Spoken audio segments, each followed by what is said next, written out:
Hello guys, welcome to Fiction Quest.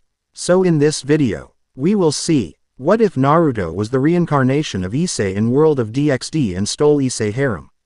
If you enjoy these kinds of stories, don't forget to show us some love by hitting the like button and subscribing to the channel.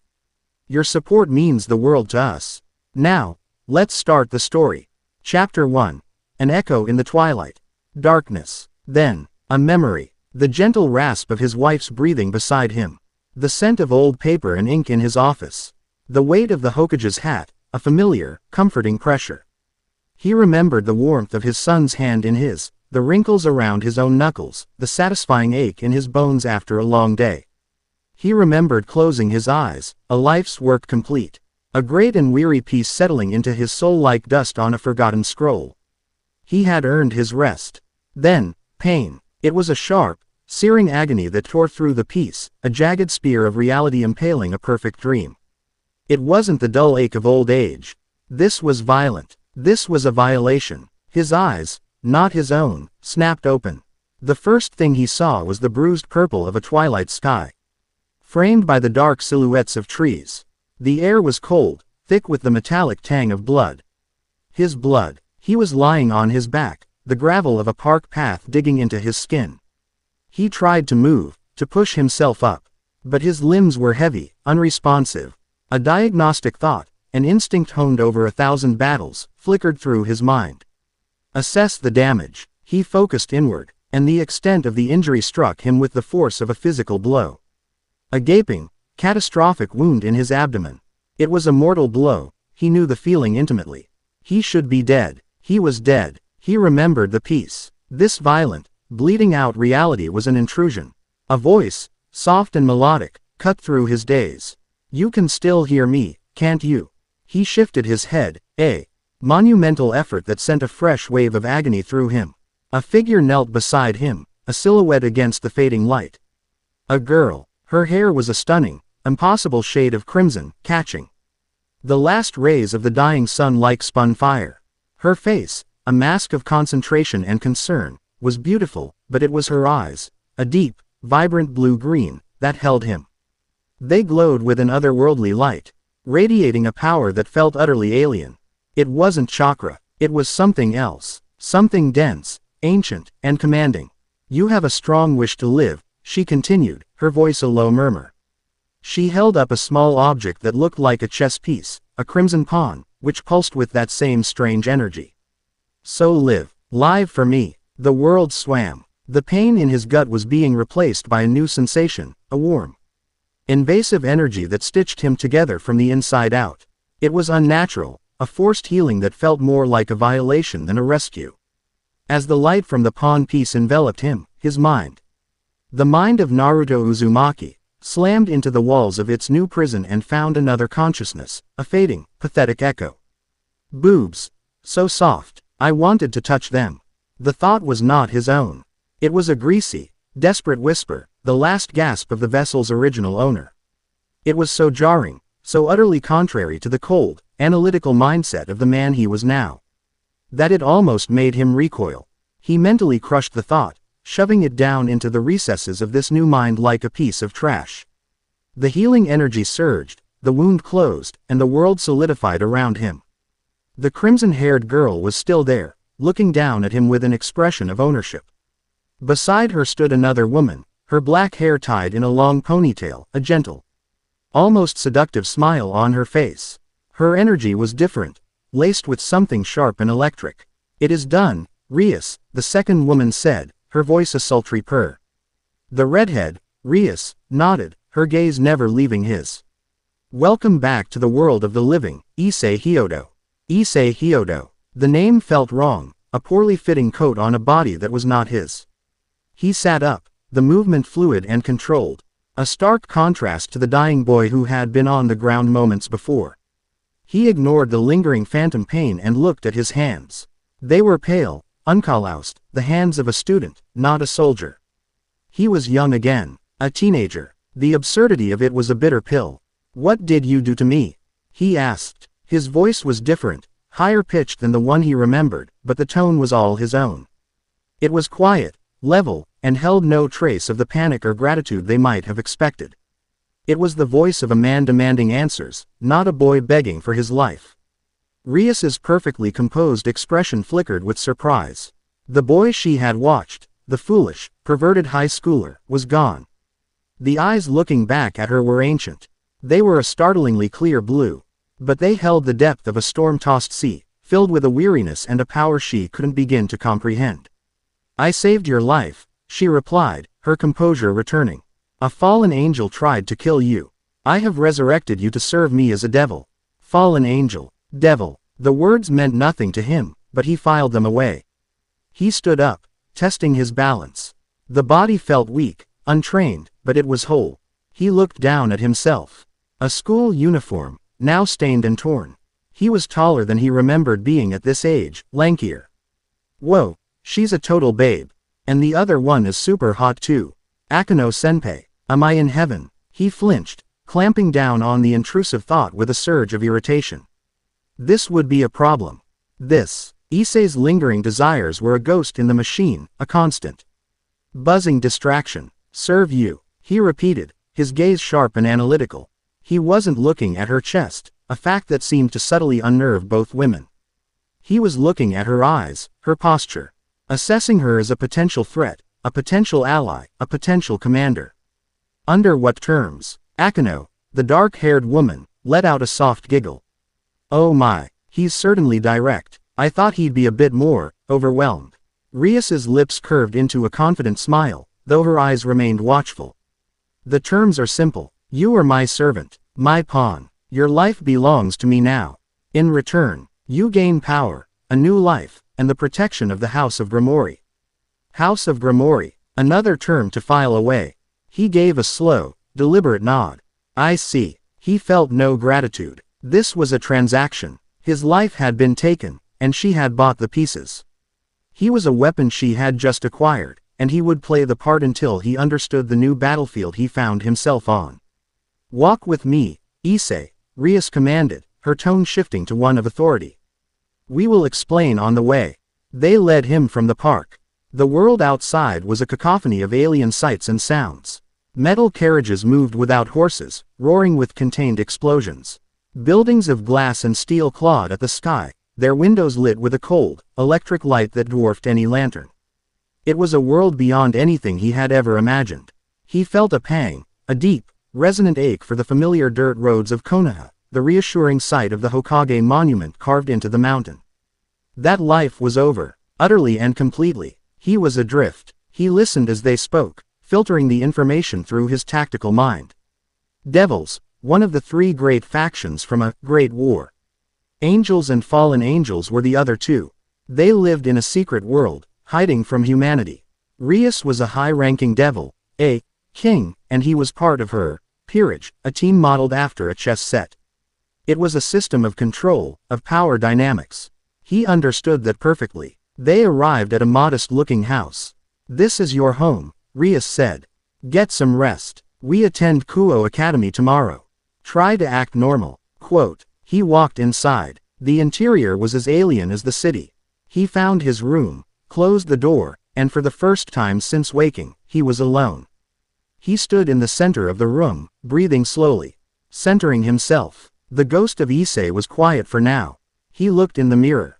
A stranger stared back, brown, spiky hair, plain features, eyes that were his own, but in a face that was not. He placed a hand on his stomach, where the fatal wound had been. Nothing, not even a scar. He felt the demonic energy thrumming faintly under his skin. It was a foreign power, but power nonetheless. And then he felt something else. Deep within him, nestled in his soul, was a second presence. It was vast, ancient, and filled with a rage that could incinerate mountains. It was draconic. It felt, in a strange way, like a diluted, more primal version of Kurama's power. A voice, deep and resonant, echoed not in his ears, but in his very being. "So, the whelp finally awakens. You smell different. The pathetic fear is gone." Naruto's eyes narrowed. He didn't speak aloud. He projected his thoughts inward, a skill he had honed over years of communicating with the Biju. "And who might you be?" There was a pause. The presence seemed taken aback by the calm, direct nature of the question. Who am I? Ha! Insolent boy. I am the manifestation of domination. I am the Welsh dragon, Ddraig. I am one of the two heavenly dragons, the Red Dragon Emperor. And you, boy, are my current host. You are the bearer of the boosted gear. A gauntlet of crimson metal, studded with green gems, materialized over his left arm. It pulsed with a power that felt both immense and volatile. The boosted gear, Naruto thought, examining the gauntlet with a critical eye. Rias mentioned a sacred gear. This must be it. What does it do? Ddraig was silent for another long moment. This was not the interaction he was used to. His hosts were typically overwhelmed, terrified, or maddeningly perverted. This one was dissecting him like a piece of equipment. Opening square bracket ... It doubles your power every 10 seconds, Ddraig said, his voice laced with a grudging respect. The power can be used to boost yourself, or transferred to other people or objects. A simple ability with terrifying potential. The exponential growth was something Naruto, a master of Sage Mode and the Nine Tails Chakra Mode, could immediately appreciate. It was a force multiplier limited only by the user's stamina and will. I see, Naruto thought. A useful tool. We will have much to discuss, Ddraig. We will. The dragon sounded genuinely confused. Of course, if we are to share this body, we are partners. And partners need to understand one another. With that, Naruto dismissed the gauntlet. He lay down on the bed, not to sleep, but to meditate. He needed to understand this new body, this new world, and the powers, both demonic and draconic, that now resided within him. The ghost of Issei Hyodo whispered of girls and video games. Naruto Uzumaki ignored it. He had a war to prepare for. He just didn't know who the enemy was yet. The few days were a study in surreal normalcy. He attended Kuo Academy, a place of jarring youth and innocence. He moved through the halls like a ghost, his mind light years away from teenage gossip and classroom lectures. The original Issei's reputation preceded him. Two boys, a bald one named Matsuda and a glasses-wearer named Motohama, tried to engage him in their usual perverted antics. Naruto shut them down with a single, level stare that promised dire consequences. A look that sent them scrambling away in confusion. The girls, who normally avoided Issei like the plague, were now watching him with curiosity. He wasn't peeping. He wasn't drooling. He was quiet, reserved, and moved with an economy of motion that was strangely captivating. He spent his after-school hours at the Occult Research Club, the headquarters of Rias's peerage. He met the other members. Kiba Yuto, the handsome prince of the school in Rias's night, was friendly but carried a deep-seated sadness. Kaneko Tuju, the petite, white-haired girl who was Rias's rook, was silent and stoic, observing him with intelligent, calculating eyes. And then there was Akano Himehime, the vice president and Rias's queen, whose gentle smiles and flirtatious teasings seemed to hide a profound melancholy that resonated with Naruto's own past. He performed the tasks they gave him, making pacts with humans who summoned devils for trivial desires, with a detached efficiency that was both impressive and unsettling. He didn't complain. He didn't boast. He simply did the job. He was observing, learning the rules of this new world. His relationship with Ddraig was evolving. The dragon, initially arrogant and dismissive, was growing increasingly intrigued. Naruto didn't treat him like a weapon or a monster. He treated him like a veteran soldier, asking pointed questions about past hosts, battle tactics, and the dragon's ancient rival, the vanishing dragon, Albion. You are unlike any host I have ever had, Ddraig admitted one night. They all craved power for selfish reasons. Revenge, glory, women. You seek power. I can feel it, but it is a cold, methodical pursuit. What is it you truly desire, Issei Hyodo? My name is Naruto Uzumaki, he corrected him for the 10th time. I desire to understand this world so I can protect the people who have become my responsibility. Rias Grimori and her peerage. They may see me as a servant, but I am now one of them. And I do not abandon my comrades. This unwavering, simple declaration of purpose seemed to resonate with the ancient dragon far more than any grand ambition ever had. The first true test came a week after his reincarnation. He was walking home from an errand when he saw a young girl with blonde hair and green eyes, dressed in the garb of a nun, tending to a scraped knee of a small child. She radiated an aura of pure, gentle light. It was soothing. But Naruto's senses, honed by years of detecting malice, felt something else nearby. A predator, circling its prey. The nun, Asia Argento, looked up at him and smiled. It was a kind, genuine expression. Later, he would cross paths with her again, and she would mention being new in town and lost. This was a lie, a clumsy one, but he played along, pointing her toward the local church. He knew she was connected to the feeling of being watched. His suspicions were confirmed that evening when Rias summoned him to the clubroom. Her expression was grim. "There is a stray devil in town," she said. "But worse, we have confirmed the presence of fallen angels. They seem to be centered around the abandoned church on the hill." "The church where the nun is staying," Naruto stated, not as a question, but as a fact. Rias nodded, surprised by his perception. "Yes, we believe they are after her. She possesses a powerful sacred gear, Twilight Healing, capable of healing any wound. A power coveted by all factions. So they will try to take it from her," Naruto concluded. "Likely by killing her and extracting it." "Precisely," Akino added, her smile gone. "We cannot interfere directly with the fallen, as it would risk a war. But we cannot allow them to operate freely in Grimori territory." Naruto stood up. "This is a waste of time." Kiba frowned. "What do you mean, Issei-kun? You're debating politics while a girl's life is on the line," Naruto said, his voice flat. "She is a non-combatant being targeted by a hostile military force in your territory. Protocol and treaties are irrelevant. You eliminate the threat and protect the civilian. It's that simple." His words hung in the air, a stark, brutal piece of logic that cut through their aristocratic sensibilities.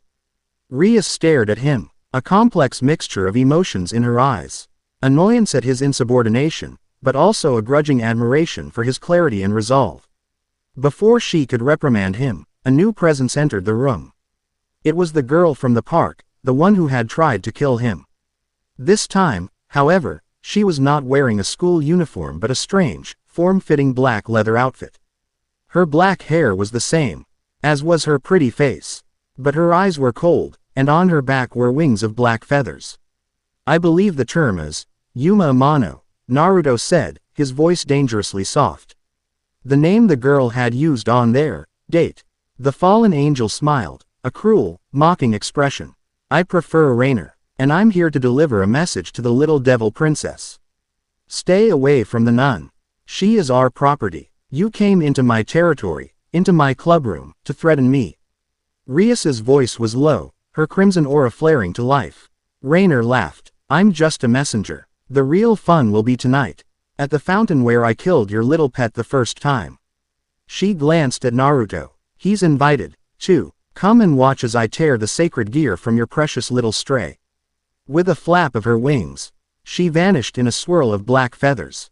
Naruto turned to Rias, his expression unreadable. "She's trying to provoke you into a rash action. She wants to separate us. She will not be alone."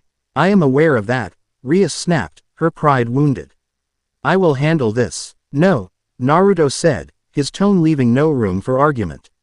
"You will not. This is my fight." She made it personal. He looked at the crimson gauntlet that had materialized on his arm. "She tried to kill this body once. She will not get a second chance." Night fell. The park was silent, the only sound the gentle splash of the central fountain. Rainer stood waiting, a spear of pure light held loosely in her hand. She was not alone. Two other figures stood with her, a man in a trench coat and fedora, and a woman in a blue dress with wild, spiky blue hair. "Donesi can Calawarner. He's late," Calawarner complained, tapping her foot impatiently. "Relax," Rainer said with a smirk. "The pathetic fool will come. He can't resist a damsel in distress." A voice cut through the darkness from atop the fountain. "You're mistaken. I'm not here for the damsel. I'm here for you." Naruto stood there, his school uniform replaced by a simple dark shirt and pants. His demeanor was utterly transformed. The slouch of a lazy student was gone, replaced by the coiled readiness of a predator. His brown hair seemed to cast sharper shadows, and his blue eyes shone with a chilling intensity in the dim light. Rainer's smirk widened. "So the little pet has some fangs. Did your master let you off your leash?" Naruto didn't answer. He simply dropped from the fountain, landing silently on the pavement. boost. A voice no one else could hear echoed in his mind, and the gauntlet on his arm glowed. Kill him, Rainer ordered. Gesturing to Danasik, the fallen angel lunged, creating a spear of light. He was fast, far faster than a normal human. But to Naruto's senses, he was moving through molasses. He took a single step to the side, the spear grazing past him, and brought the back of his gauntleted hand up in a short, sharp arc, striking Danasik under the chin. There was a sickening crack. The fallen angel flew backward, unconscious before he even hit the ground. One down. Kalawarner stared in shock. Boost. Naruto turned his attention to her. You have two options, he said, his voice calm. Leave now, or end up like him. Kalawarner, enraged, summoned a dozen small light spears and hurled them at him. Naruto didn't even try to dodge. He took a half step forward, planting his feet. Boost. Boost, boost. The power surged through him, a roaring tide. It was intoxicating, but he kept it under iron control. As the spears closed in, he thrust his gauntleted hand forward. Didrag, see, and you release the stored power in a single burst. A shockwave, yes, but it's inefficient. Do it, transfer. A wave of pure kinetic force erupted from the gauntlet. It wasn't an explosion of light or fire. It was a hammer blow of invisible power that slammed into the light spears, shattering them into harmless motes of energy. Kalawarner's eyes went wide with disbelief. The shockwave continued, hitting her like a physical blow and sending her stumbling back. Impossible, she gasped. The boosted gear shouldn't be able to do that. It can, if you know how, Naruto said, already moving. He flowed around her guard. His movements economical and precise. He didn't punch. He didn't kick. He simply struck her at the junction of her neck and shoulder with the rigid fingers of his right hand. A perfect nerve strike. Kalawarner's body went rigid, and she collapsed, paralyzed. Two down. Now, only Rainer was left. She stared at him, her arrogant smirk replaced by a look of genuine fear. This wasn't the boy she had killed. This was a monster. What are you? She hissed, taking a step back. In the nearby church, she could hear Asia screaming. That was her cue. Fried Selzen, their pet exorcist, was beginning the ritual. I'm the guy you should have left dead, Naruto said, his eyes glowing with a faint crimson light from the gauntlet's power.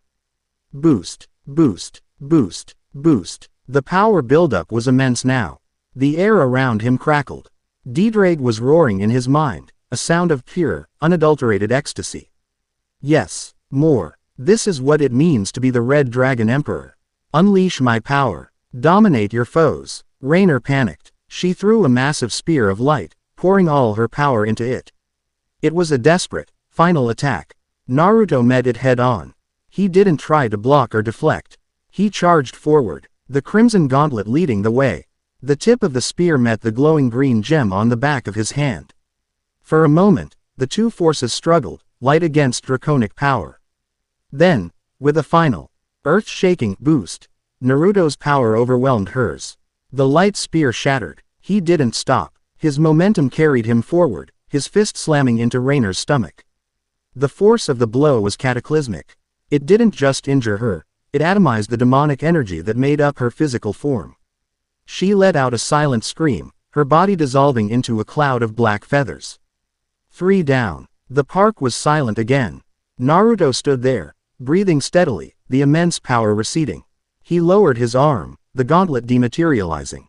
He felt a flicker of pain from his knuckles. The body was still too weak to handle that level of output without consequences. He ignored it. He turned and walked toward the church. He didn't run. There was no need. The fight had taken less than a minute. He kicked the doors open. Inside, a crazed-looking man with white hair, Fried Selzen, was holding a struggling Ossia Argento on an altar. He held a glowing object, a ring, above her chest. Stay back, devil, Fried shrieked, brandishing a sword that glowed with holy light. I'll purify your filthy. Naruto was already moving. He crossed the distance in the blink of an eye. Fried swung his sword, but Naruto ducked under it, his gauntlet reappearing. He didn't bother with a boost. He didn't need it. He slammed his fist into Fried's side. The exorcist flew across the room and crashed into a pillar, slumping to the ground in a heap. Naruto gently helped Asia up. She was crying, clutching the spot on her chest where the rings had been torn from her. He took them. It's all right, Naruto said, his voice softening for the first time. You're safe now. At that moment, the entire occult research club arrived, Rias in the lead. They burst into the church, ready for a massive battle, only to find a scene of absolute carnage. 3 powerful fallen angels and a rogue exorcist, all defeated. And standing in the middle of it all was their newest pawn, calmly comforting the girl they had come to save. He looked up, his expression unreadable, the last vestiges of battle light fading from his eyes. He saw the shock, the awe, the utter confusion on their faces. He had resurrected a high school student. They had gotten a war-forged predator instead. He had 1,000 questions, about this world, about his situation, about the powers now swirling within him. And he would start with them. He shifted the unconscious Asia into a more comfortable position in his arms, his gaze settling on Rias Ramori, the girl who had unknowingly dragged a dead Hokage back into the world of the living. Now, he said, his voice cutting through the stunned silence of the church, can someone please explain to me what in the hell is going on? Chapter 1 End. Chapter 2. The Sage and the Crimson King. The silence in the ruined church was a heavy, suffocating blanket, punctuated only by Asia Argento's soft, shaky breaths. The members of the Occult Research Club stood frozen in the doorway. Their auras a chaotic mix of shock, disbelief, and a dawning, terrifying respect. They had arrived prepared for a desperate battle, a high-stakes rescue mission against a team of fallen angels. Instead, they found the aftermath of a slaughter. The battlefield was clean, the opponents dispatched with an efficiency that was nothing short of monstrous. And at the center of it all stood their newest member. The boy they knew as Issei Hyodo. He held the rescued nun with a gentleness that seemed utterly at odds with the brutal power radiating from him. The question he had posed, direct and devoid of any deference, still hung in the air, demanding an answer they felt wholly unprepared to give. Rias Ramori was the first to recover. She was a king, the heir to a great and powerful house.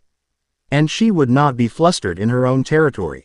She smoothed down her uniform, her expression schooling into one of regal authority, though she couldn't quell the frantic beating of her heart.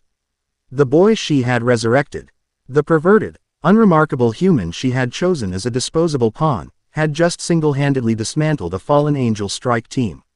"What is going on?" she began, her voice regaining its steady, commanding tone. "Is that you have exceeded all of my expectations, Issei.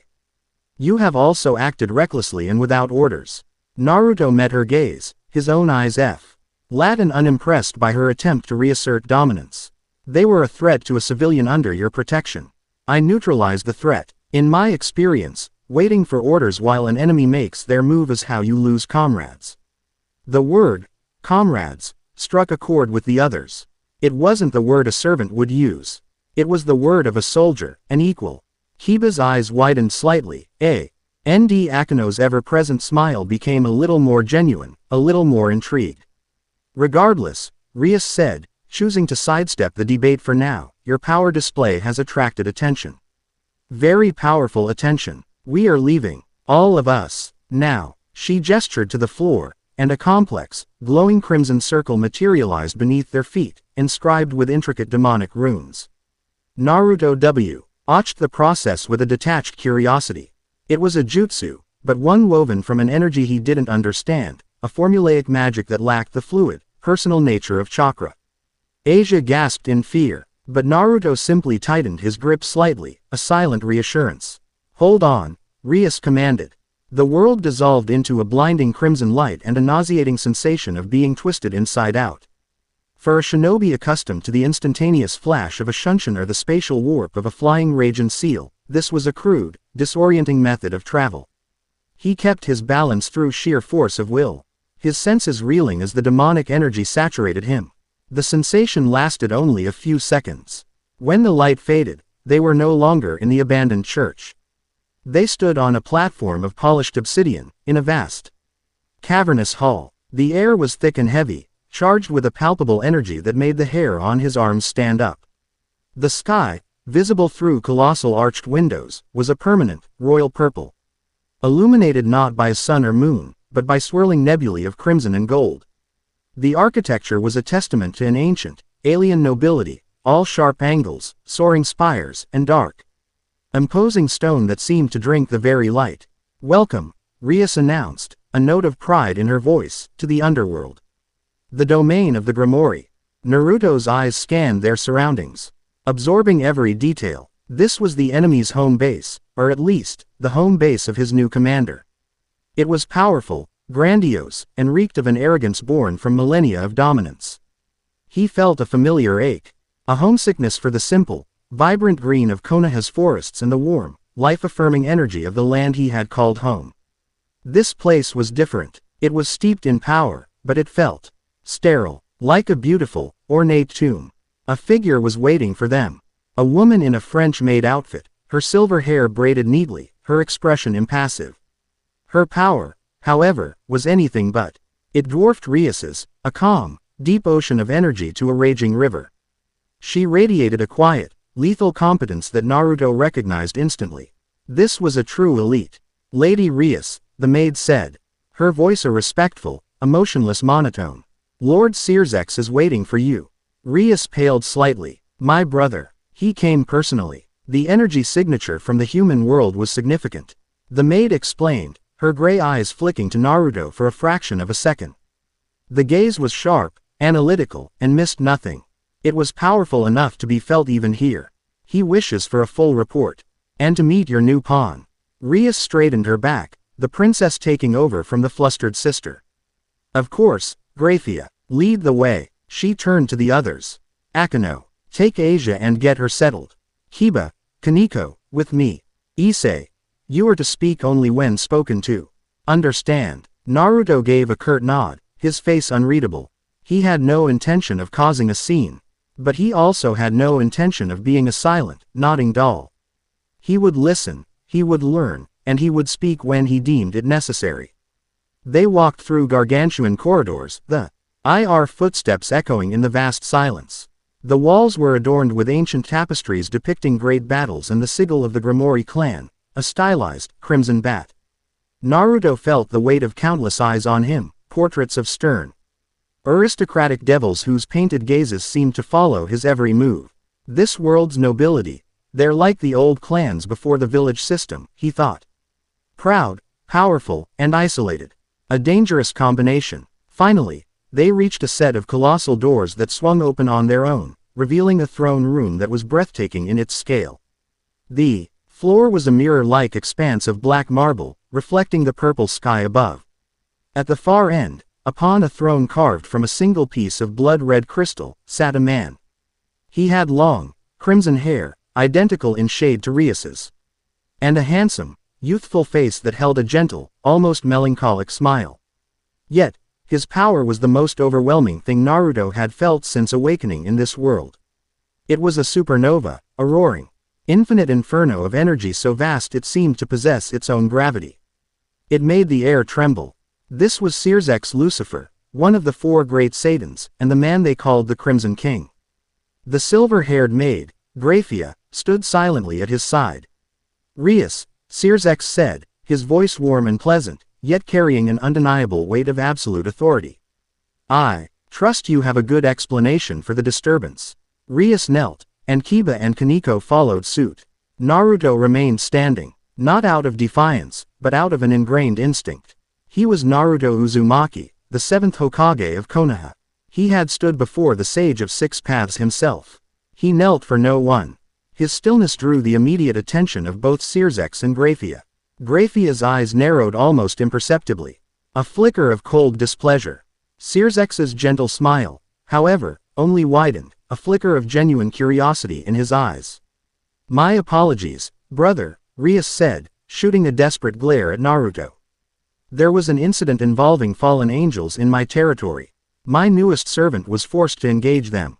Forced. Searsex's gaze settled fully on Naruto. It was like being weighed and measured by a god. The reports suggested a decisive engagement. One that resulted in the complete obliteration of a Cadre-class fallen angel and the incapacitation of two others. That is not the work of someone who was forced. That is the work of a predator. Naruto met the Satan's gaze without flinching. "They threatened an innocent," he said, his voice calm and clear, echoing slightly in the vast chamber. They were an active threat.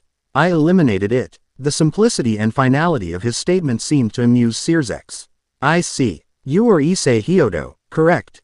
The host of the boosted gear. That is the name of this body, Naruto replied evenly. And yes, the dragon resides within me. Sirzex leaned forward, his interest clearly piqued. An interesting way to phrase it. This body. You speak as if you are separate from it. Rias held her breath. This was going horribly wrong. Issei was supposed to be a foolish boy she could mold and control. This man, and he was a man, she realized, regardless of the body he wore, was utterly beyond her control. Let's just say my circumstances are unique, Naruto said, offering no further explanation. Indeed, Sirzex mused. He stood from his throne, the oppressive weight of his power lifting slightly as he descended the steps. He moved with an easy grace, his crimson robe swirling around him. Rias, your servant. He has done the House of Grimoire a great service by defending its territory, however unsanctioned his methods were. But he has also placed us in a precarious position. To so brazenly destroy a fallen Ngel could be seen as an act of aggression by their leader, Azazel. It could disrupt the delicate ceasefire we have maintained since the Great War. Naruto's eyes narrowed. So, I was supposed to let them kill a girl and steal her power to maintain a political convenience. In a perfect world, no, Sirzex said, his smile never wavering. But this is not a perfect world, young man. It is a world built on fragile alliances and ancient hatreds. The death of our god in the last war left a power vacuum that has yet to be truly filled. The three factions, devils, angels, and fallen angels, are balanced on a knife's edge. A single misstep could plunge us all back into a conflict that would annihilate what is left of our worlds. Here it was, the world building he needed, delivered not as a lecture, but as a strategic briefing from one leader to another. Naruto absorbed it all, his mind racing. A dead god, a cosmic cold war. He was in a far more volatile situation than he'd imagined. Azazel, the governor-general of the fallen angels, is more of a researcher than a warmonger, Sirzex continued, circling Naruto slowly. He is obsessed with sacred gears. My hope is that he will be more interested in studying you than avenging his subordinate. Which brings me to my primary concern. He stopped directly in front of Naruto. Your fighting style was not that of a novice. The energy readings were chaotic. But the application was precise, efficient, almost artistic in its brutality. Where did you learn to fight like that, Issei Hyodo? It was the question Naruto had been waiting for. I've been in a few fights. The understatement was so profound it was almost comical. Sirzex let out a soft chuckle. A few. I see. Graphia, my lord. The maid responded. You are the strongest queen, renowned throughout the underworld for your skill in combat. What is your assessment of our young dragon here? Graphia's gaze was cold as she evaluated Naruto. He possesses the raw power of the boosted gear. But his foundation is weak. The body is untrained. However, his instincts are preternatural. His composure under your presence, my lord, is anomalous. I suspect he is far more dangerous than he appears. My thoughts exactly, Sirzex said cheerfully. Which is why I would like to see it for myself. A friendly sparring match. You and him. Here and now. Rias gasped. Brother, you can't be serious. Graphia is. He's just a newly reincarnated devil. She'll kill him. I have the utmost faith in my wife's control, Sirzex said, his eyes twinkling. And besides, he looked at Naruto. I don't think he's nearly as fragile as you believe. What do you say, bearer of the Red Dragon Emperor? Will you indulge an old king's curiosity? Naruto looked from the impossibly powerful Satan to the lethally calm queen. This was a test, a political maneuver, a way for them to gauge his threat level and his potential. Refusing would be seen as weakness or insubordination. Accepting was dangerous, but it was also an opportunity. An opportunity to establish his position, to prove he was a piece on the board to be respected, not just used. I accept, Naruto said without hesitation. They were led to a vast, circular training arena adjacent to the throne room. The floor was solid, reinforced stone, already scarred and cracked from countless previous battles. Rias, Kiba, and Kaneko watched from the sidelines. Their expressions a mixture of anxiety and morbid curiosity. Graphia stood opposite Naruto, her posture unchanged. She was still the perfect maid, but now she exuded an aura of deadly intent. I will not be using my full power, of course, she stated calmly. The goal is to test your capabilities, not to harm you. Surrender when you feel you have reached your limit. Naruto didn't respond. He simply settled into a low, familiar stance.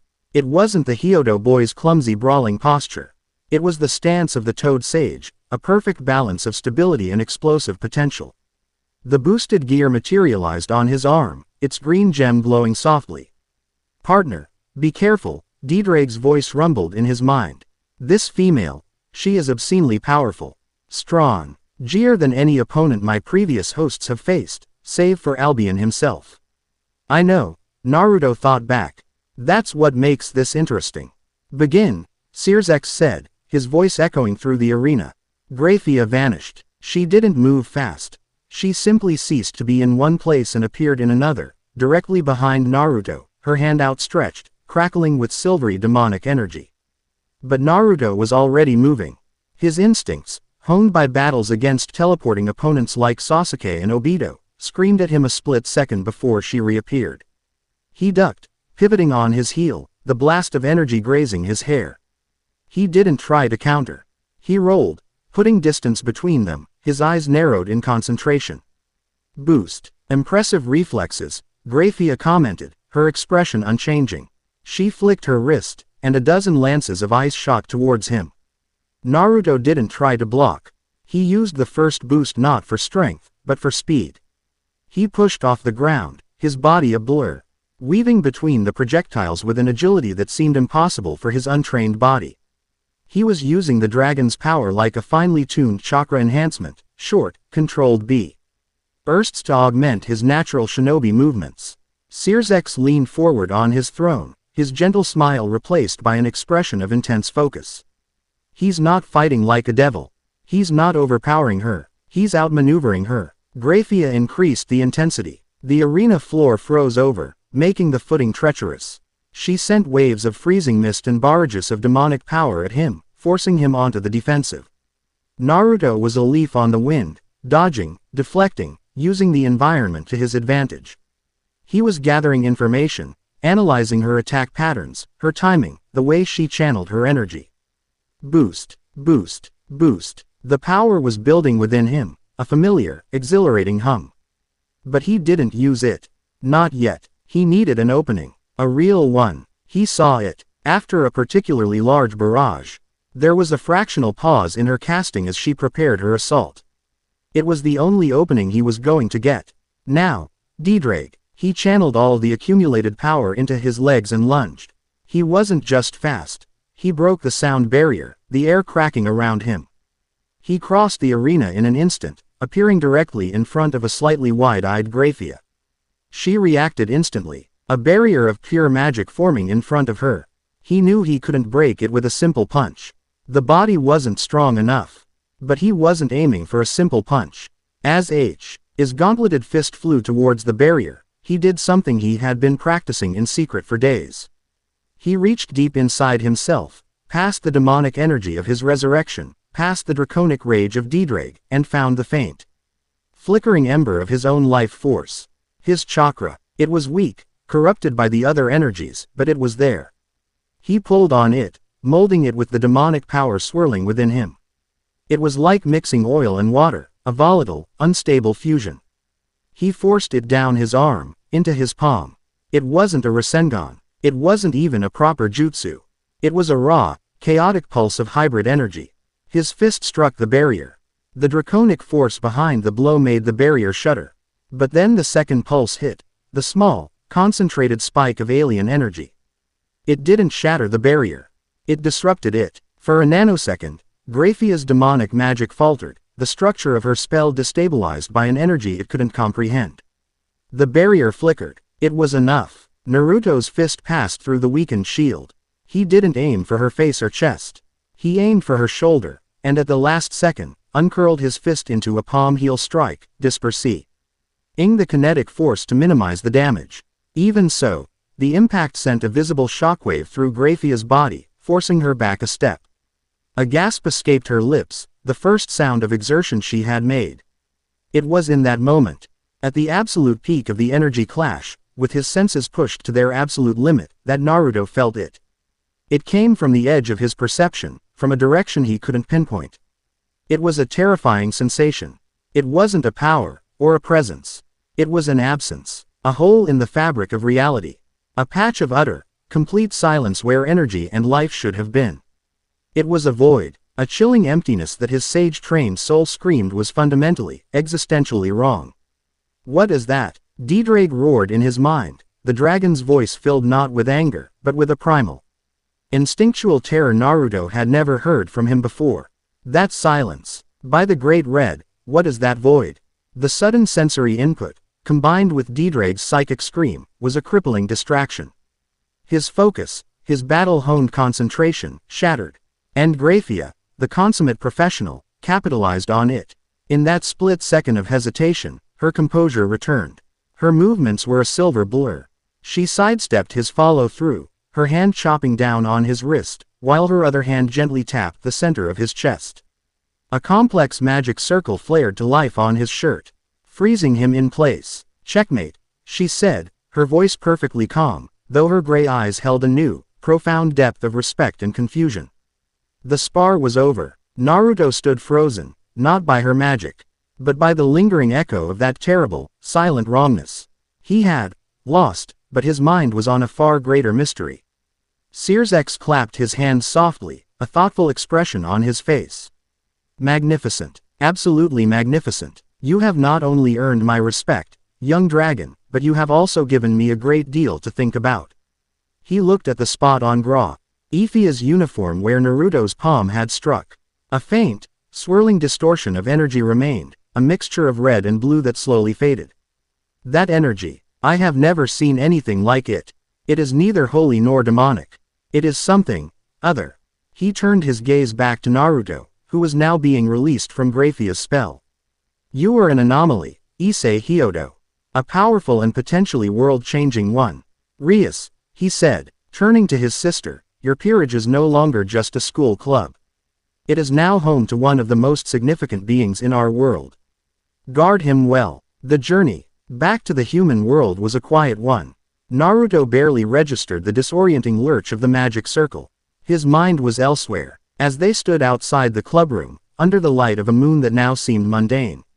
He finally spoke to the dragon in his head.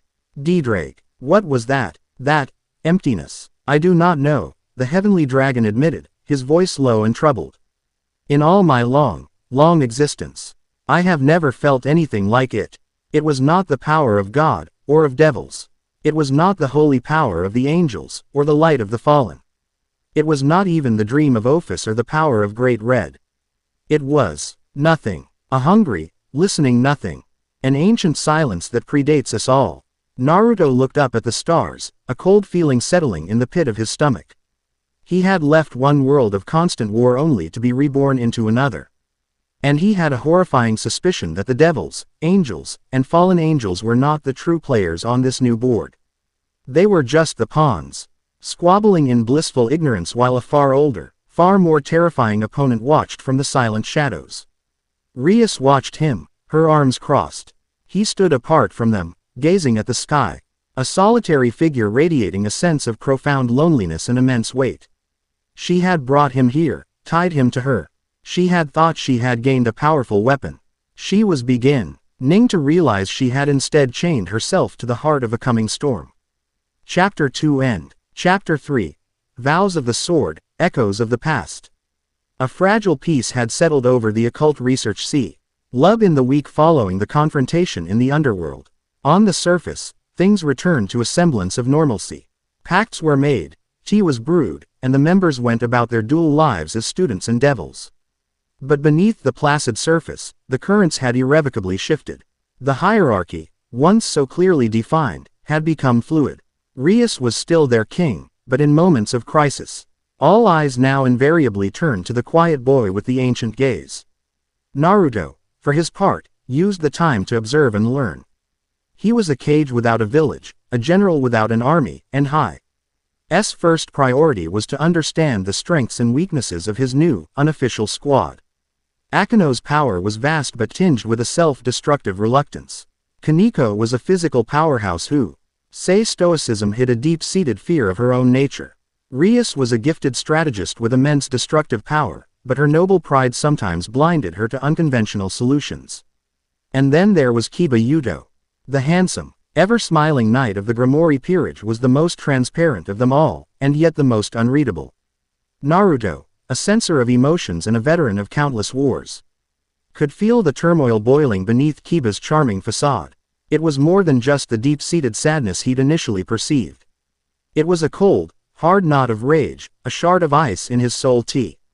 Had radiated a killing intent so pure and focused it was almost beautiful. It was a familiar feeling. He had seen it in the eyes of a young Uchiha, a lifetime ago. He noticed the change one afternoon in the clubroom. Kiba was polishing his sword, his movements precise and elegant, but his eyes were distant. A news report flickered on the small television in the corner, a mundane story about a local art exhibit. A picture of a stern-looking man in a priest's collar flashed on screen for a moment. Kiba's hand stopped, his knuckles turning white around the hilt of his sword. The temperature in the room seemed to drop by several degrees. The friendly smile on his face didn't change, but the killing intent that leaked from him was a physical force. Kaneko, sitting on the couch munching on a chocolate bar, shifted uncomfortably. Akino's smile tightened at the edges. Rias looked over, a concerned frown on her face.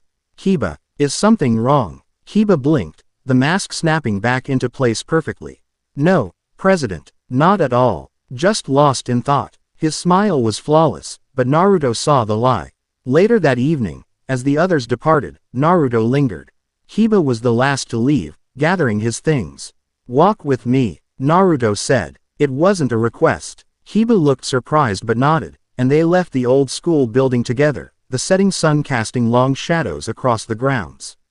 They walked in silence for several minutes, the only sound the crunch of gravel under their shoes. You don't have to pretend with me, Naruto said finally, his gaze fixed on the horizon. Kiba's stride faltered for a second. I'm not sure what you mean, Issei-kun. That smile, Naruto continued, his voice quiet. It's a good mask, strong, but the anger underneath it is loud. It's screaming. I can hear it from a mile away. He stopped walking and turned to face the blonde swordsman. I know what it's like to be haunted. To see the faces of your dead friends every time you close your eyes. To feel a rage so deep it feels like it's the only thing holding you together. Kiba's carefully constructed composure finally cracked. The charming smile dissolved, replaced by a raw, unguarded anguish. His fists clenched, his body trembling with a suppressed fury. You couldn't possibly understand. Couldn't I? Naruto's blue eyes were filled with an ancient empathy, a deep well of shared pain. I watched my best friend desert our home. I fought in a war that killed people I considered family. I've held dying comrades in my arms and promised them their deaths wouldn't be in vain. So, tell me, Kiba Yuto, what is it that I couldn't possibly understand?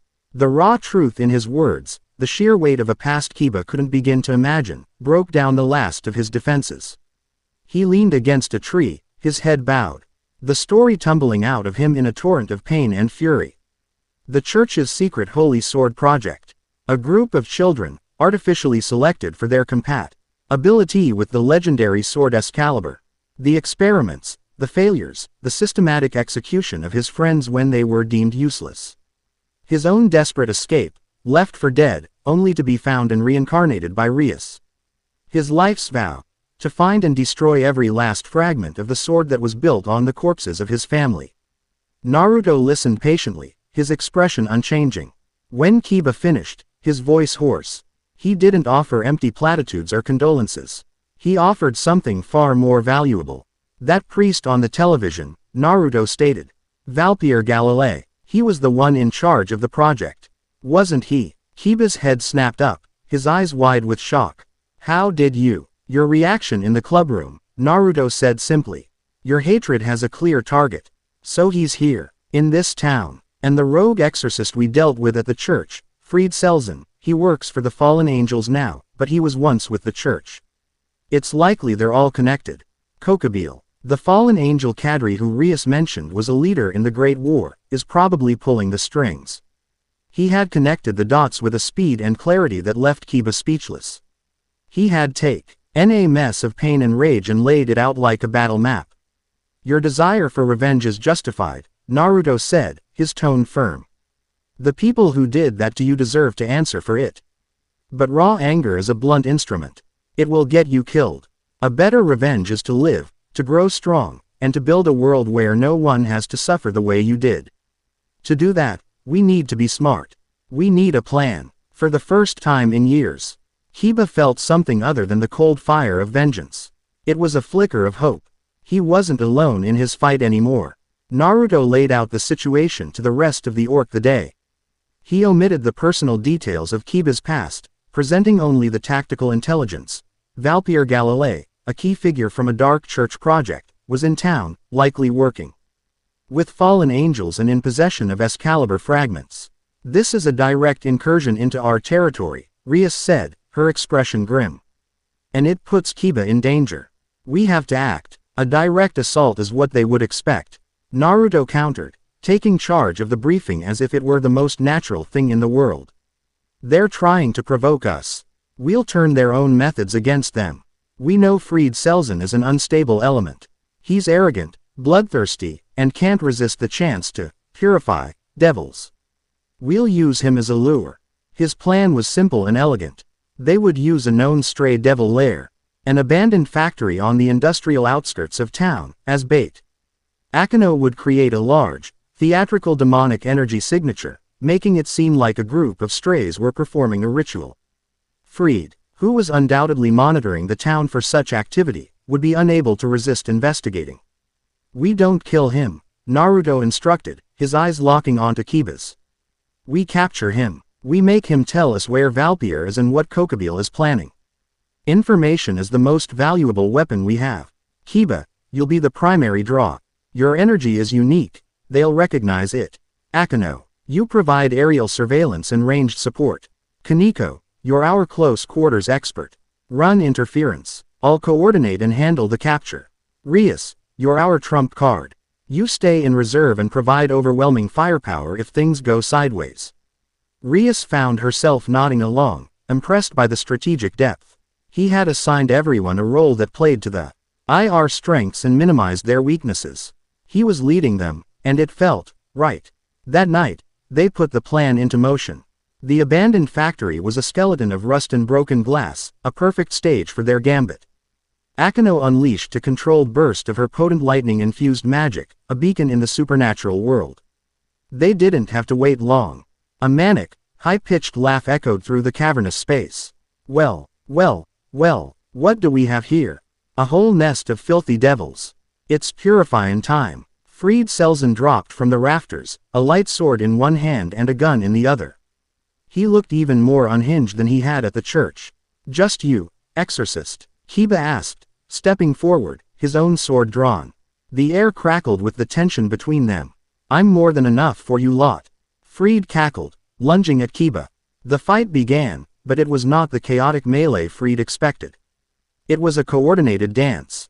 When Fried swung his light sword, Kiba wasn't there, having used his god speed to flank him. When he tried to fire his gun, a blast of lightning from Akeno, high above, forced him to dodge. When he tried to close the distance, Kaneko appeared as if from nowhere. A tiny fist sending him skidding back across the concrete floor. Fried was being herded, played with. He was a wild dog being led into a cage.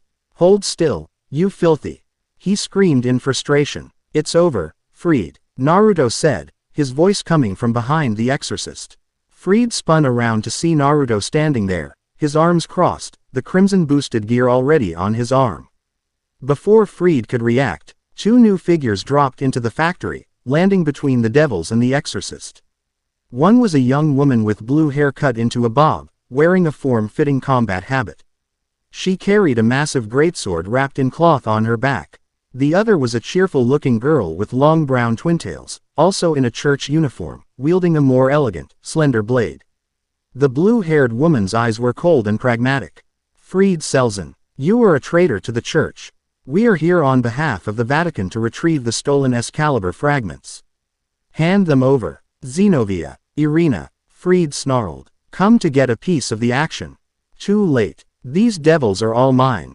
The girl with the twin tails, Irina, smiled brightly, though her eyes were wary. We don't want to fight you, devils. Our mission is with the traitor. But if you stand in our way, this is Grimoire territory, Rias said, stepping forward, her own crimson aura flaring. Your internal church affairs are of no concern to us. But you will not operate here without my permission.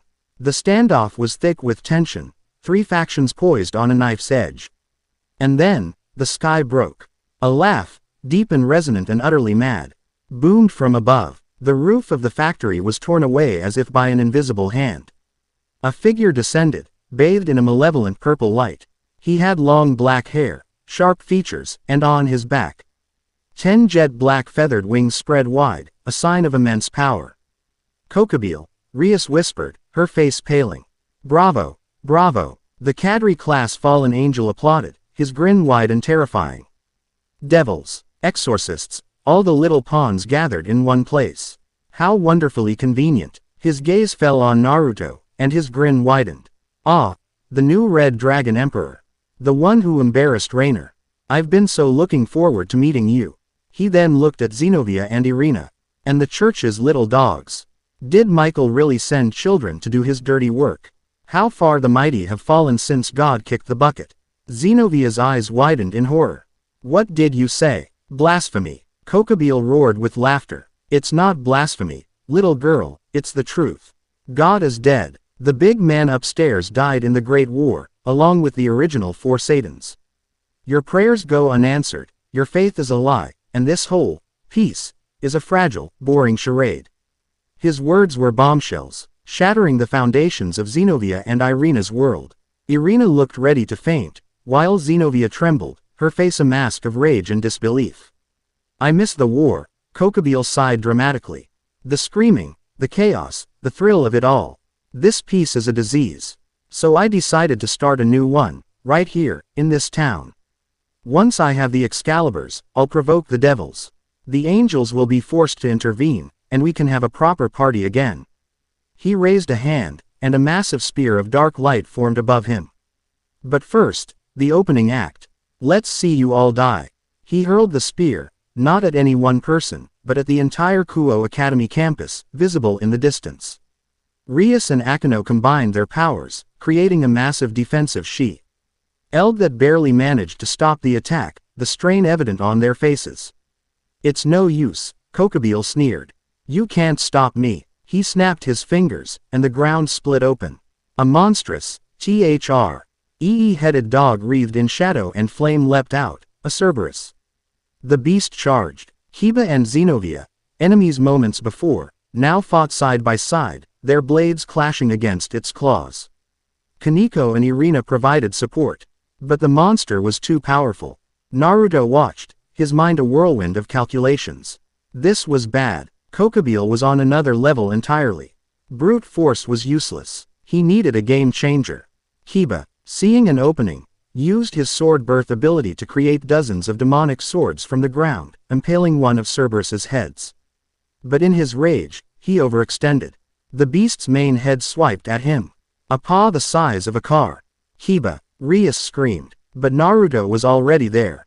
Boost, boost, boost, boost, boost. The power surged, and he appeared in front of Kiba, his gauntleted arm catching the massive paw. The ground beneath him cracked, but he held his ground. Get back, he grunted, the strain immense. He shoved the beast back, giving the others room to breathe.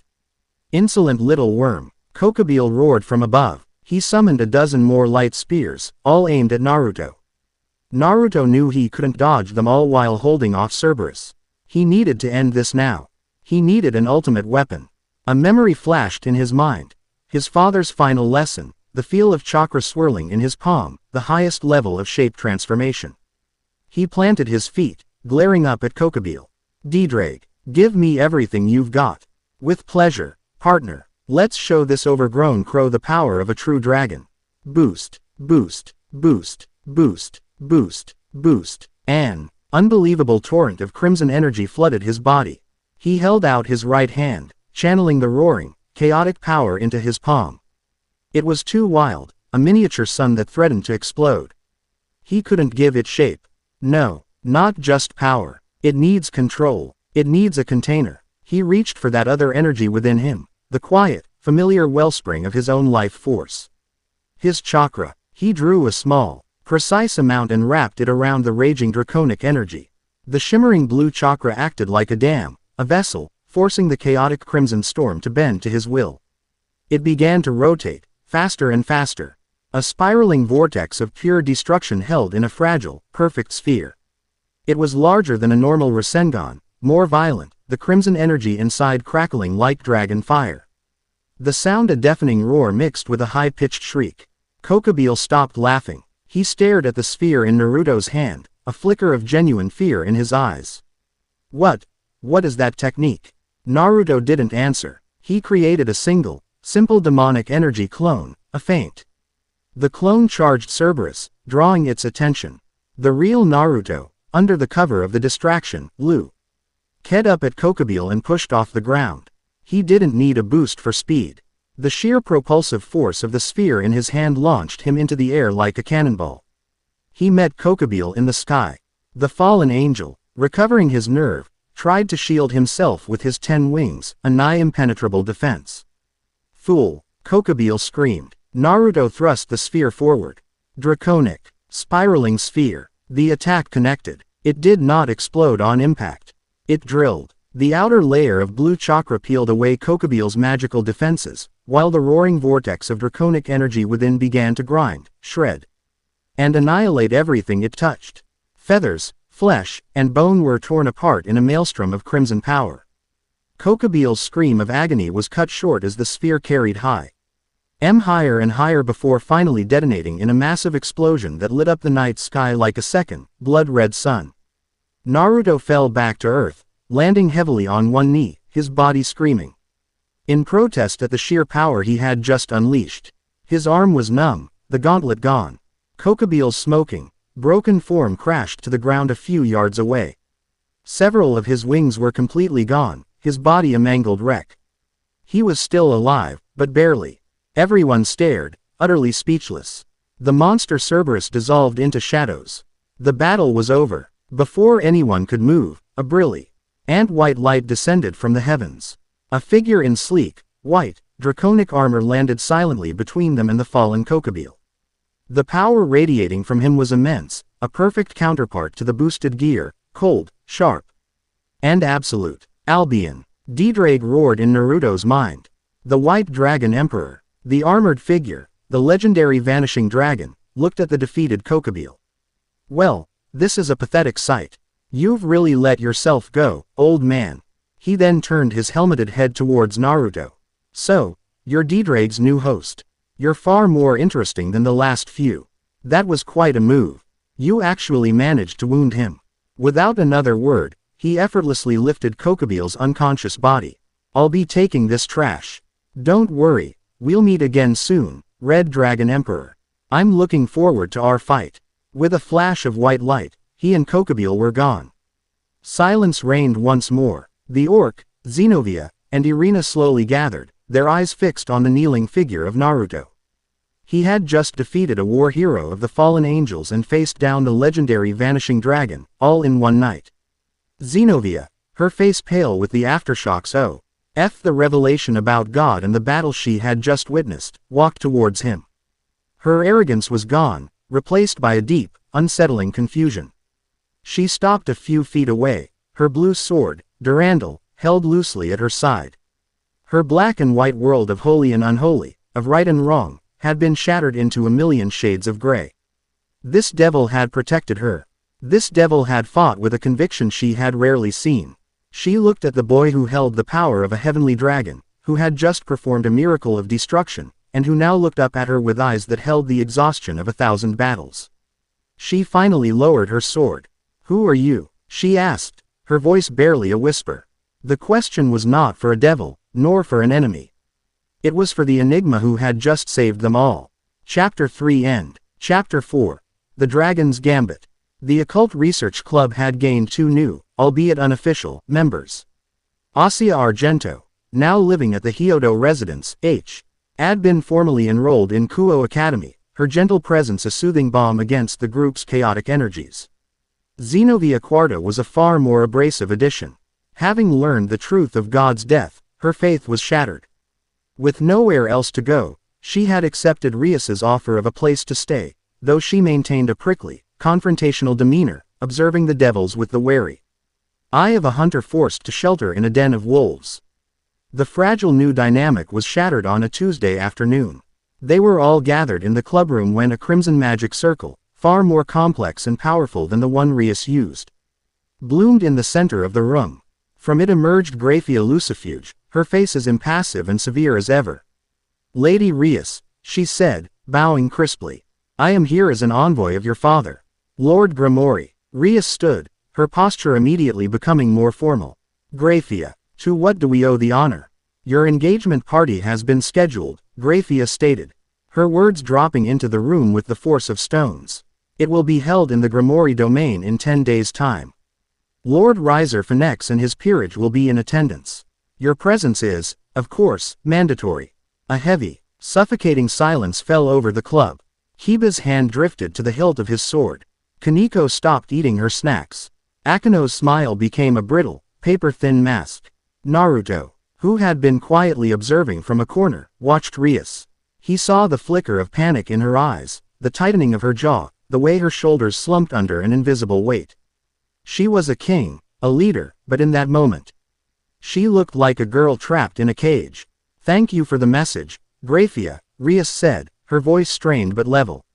"I will be ready." Graphia gave a curt nod, her gaze sweeping over the room before she vanished as quickly as she had appeared. The moment she was gone, Rias sank into her chair, her regal composure crumbling. "An engagement?" Asia asked timidly. "To Riser Phoenix." Kiba spat the name like a curse. "Heir to the house of Phoenix, one of the most powerful pure-blooded families in the underworld. Rias's family arranged it years ago," Akino explained, her voice losing its usual playful lilt. "An alliance to ensure the purity of their bloodlines. Riser is arrogant, cruel, and sees our president as nothing more than a trophy to be won." Rias ran a hand through her crimson hair, a gesture of profound frustration. "It is my duty as the Grimory heiress. In the wake of the Great War, our population was decimated. Pure-blooded devils of high rank are rare.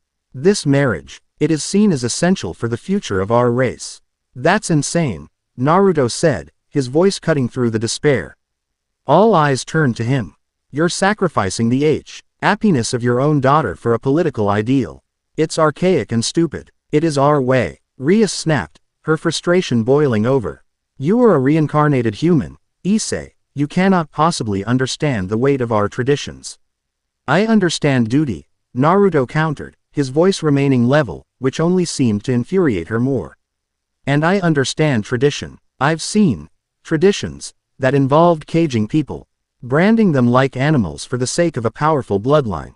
This is no different. You're a person, Rias, not a breeding mare." The raw, unexpected comparison to the Hyuga's caged bird seal, a memory from a lifetime ago, gave his words a brutal, undeniable weight. Rias flinched as if struck. Before she could respond, the clubroom doors were thrown open with a burst of arrogant flame. A young man with short blonde hair stood there, flanked by a retinue of women in matching uniforms. He was handsome, but his face was marred by a condescending smirk. His demonic energy was significant, hot and wild like an untamed fire. "Riser has come all this way to see his beloved fiancée, and this is the welcome he receives," the man announced, his voice oozing with self-importance. "My darling Rias, you wound me." Quote. He strode into the room as if he owned it, his eyes devouring Rias. He completely ignored everyone else, until his gaze fell upon Naruto, who hadn't moved from his spot. "And what is this?" Riser sneered, looking Naruto up and down with disdain. "A human boy. Rias, must you collect such pathetic strays? This place smells of filth." "He is my servant, Riser," Rias said through gritted teeth. "And you will show him respect." Riser laughed, a harsh, grating sound. "Respect? For a low-born creature like him? He is your pawn, is he not? The most disposable of pieces. Riser thinks he should be grateful to breathe the same air as nobility." He reached out, his hand trailing possessively down Rias's arm. Do not worry, my dear. Once we are married, Riser will help you clean house. We will build a peerage of pure, noble devils, as it should be. Naruto took a single step forward. The movement was quiet, almost casual, but it changed the entire atmosphere of the room. The air grew heavy, charged with a pressure that had nothing to do with demonic energy. It was pure, unadulterated willpower. Riser's hand froze. He turned, his arrogant smirk faltering as he met Naruto's eyes. They were as calm and deep as the ocean, and just as unforgiving. You don't own her, Naruto said, his voice soft, yet carrying more menace than any shout. And you're not strong enough to take her. For the first time in his life, Riser Phoenix felt a flicker of something he couldn't identify. It felt like fear. He quickly smothered it with rage. You dare. A mere pawn dares to challenge Riser. He challenges you on my behalf, Rias said, finding her voice, her resolve hardened by Naruto's stand. I will not marry you, Riser. Riser's face contorted with fury. You have no choice. The contract is absolute. There is one way to settle such disputes among nobles, a familiar voice said. Graphia materialized in the room once more, a formal contract in her hand. A rating game. If the House of Gremory wins, the engagement is void. If the House of Phoenix wins, the marriage will proceed immediately. Do you both accept these terms? Riser accepts. The Phoenix heir snarled, glaring at Naruto. Riser will enjoy burning your pathetic peerage to ash. Rias looked at her team. At Kiba's quiet determination, Kaniko's fierce loyalty, Akino's troubled gaze. And then she looked at Naruto, who gave her a single, confident nod. He had a plan. He always had a plan. The House of Gremory accepts, she declared, her voice ringing with newfound strength. 10 days, Naruto said, pacing before the assembled group in the clubroom later that evening. Riser and his entourage were gone, and the gravity of their situation was sinking in. We have 10 days to prepare for a battle against a full, experienced peerage led by an immortal pure blood. Their teamwork will be refined, their power is known. We are a collection of individuals with raw talent but little real coordination. That changes now. His tone was that of a commander addressing his troops. From this moment on, you are not just a club. You are a combat unit. And I am your acting field commander. Your usual training methods are insufficient. We're going to do this my way. The 10 days were the most grueling the peerage had ever experienced. Naruto's training was a brutal fusion of shinobi discipline and demonic power application. He started by deconstructing them. He sparred with each of them one-on-one, relentlessly exploiting their weaknesses. He forced Kiba to fight in enclosed spaces where his speed was nullified. Teaching him to be more adaptable, he goaded Akino, pushing her until her control snapped and her fallen angel heritage, the holy lightning she so feared, erupted, forcing her to confront and control it. He pitted Kaniko against his own energy clones, teaching her not just to be a tank, but to anticipate and counter multiple, weaker opponents. He even worked with Asia, training her not just to heal, but to create defensive barriers of twilight energy, turning her from a liability into a dedicated support unit. Even Xenovia, initially resistant, found herself drawn into the training. Grudgingly impressed by Naruto's tactical acumen, he drilled them in teamwork until they were breathless. He taught them hand signals for silent communication, combination attacks they had never considered, and strategic retreats and feints. He broke them down and rebuilt them, not as individual pieces, but as a cohesive whole. On the final night, he gathered them around a large map of Kuo Academy. The rating game battlefield will be a replica of the school, he explained, pointing to various locations. Riser knows this is our home turf, but he's arrogant. He believes his power is enough.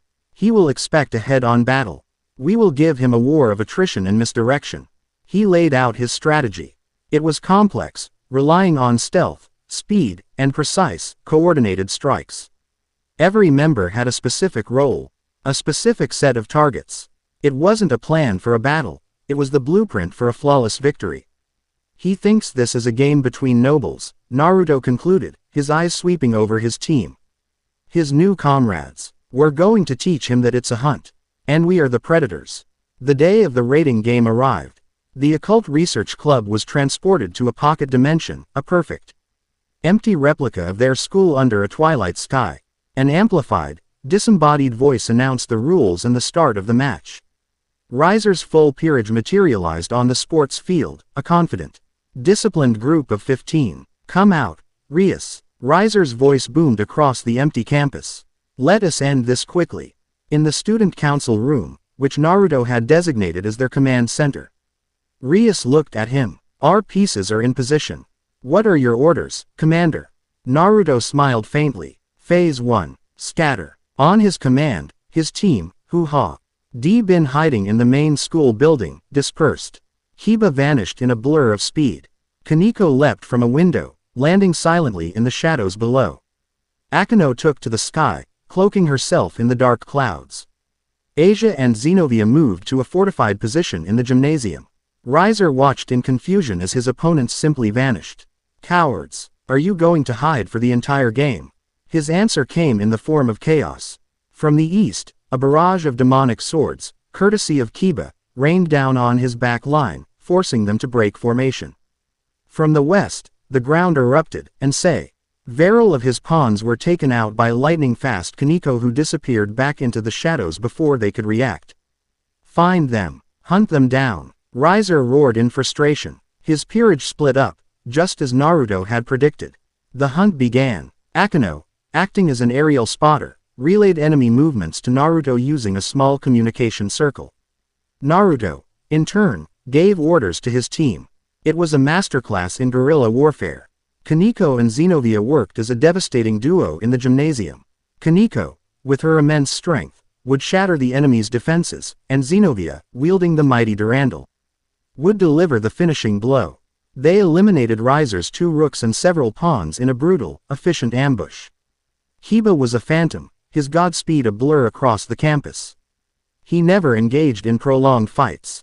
He would strike at isolated members of Riser's team, wounding and disorienting them, before leading them into traps where Akeno would unleash her holy lightning from above. From the command center, Naruto created a stream of simple, non-sentient demonic energy clones. They were weak, dissolving after a single hit, but they were perfect scouts and decoys. He sent one to the far end of the campus, near the swimming pool, where Akeno had spotted one of Riser's bishops hiding. The clone rounded the corner and stopped. The bishop, a young girl, wasn't hiding. She was standing perfectly still, her back to him, staring at the still water. The clone approached cautiously. As it got closer, a horrifying sensation washed over it, a familiar, chilling void. The clone relayed the feeling back to Naruto an instant before the girl collapsed, not falling, but crumbling, turning into a pile of gray dust and desiccated cloth. Her soul, her life force, her very existence had been utterly erased. Naruto staggered back in the command center, clutching his head. That feeling, that silent, hungry nothingness. It was here, in this artificial world. Issei, what is it? Rias asked, her voice filled with concern. Nothing, he lied, shoving the terrifying discovery to the back of his mind. He couldn't afford to be distracted. Not now. One of their bishops has been eliminated. Let's keep up the pressure. The battle raged on, Riser's forces being systematically dismantled. Finally, only Riser and his queen, a powerful magician named Yubeluna, remained. They tracked Naruto and Rias to the main school building. Enough hiding, Riser bellowed, blasting the entrance with a torrent of inextinguishable flame. Yubeluna is mine, Rias said, her eyes burning with resolve.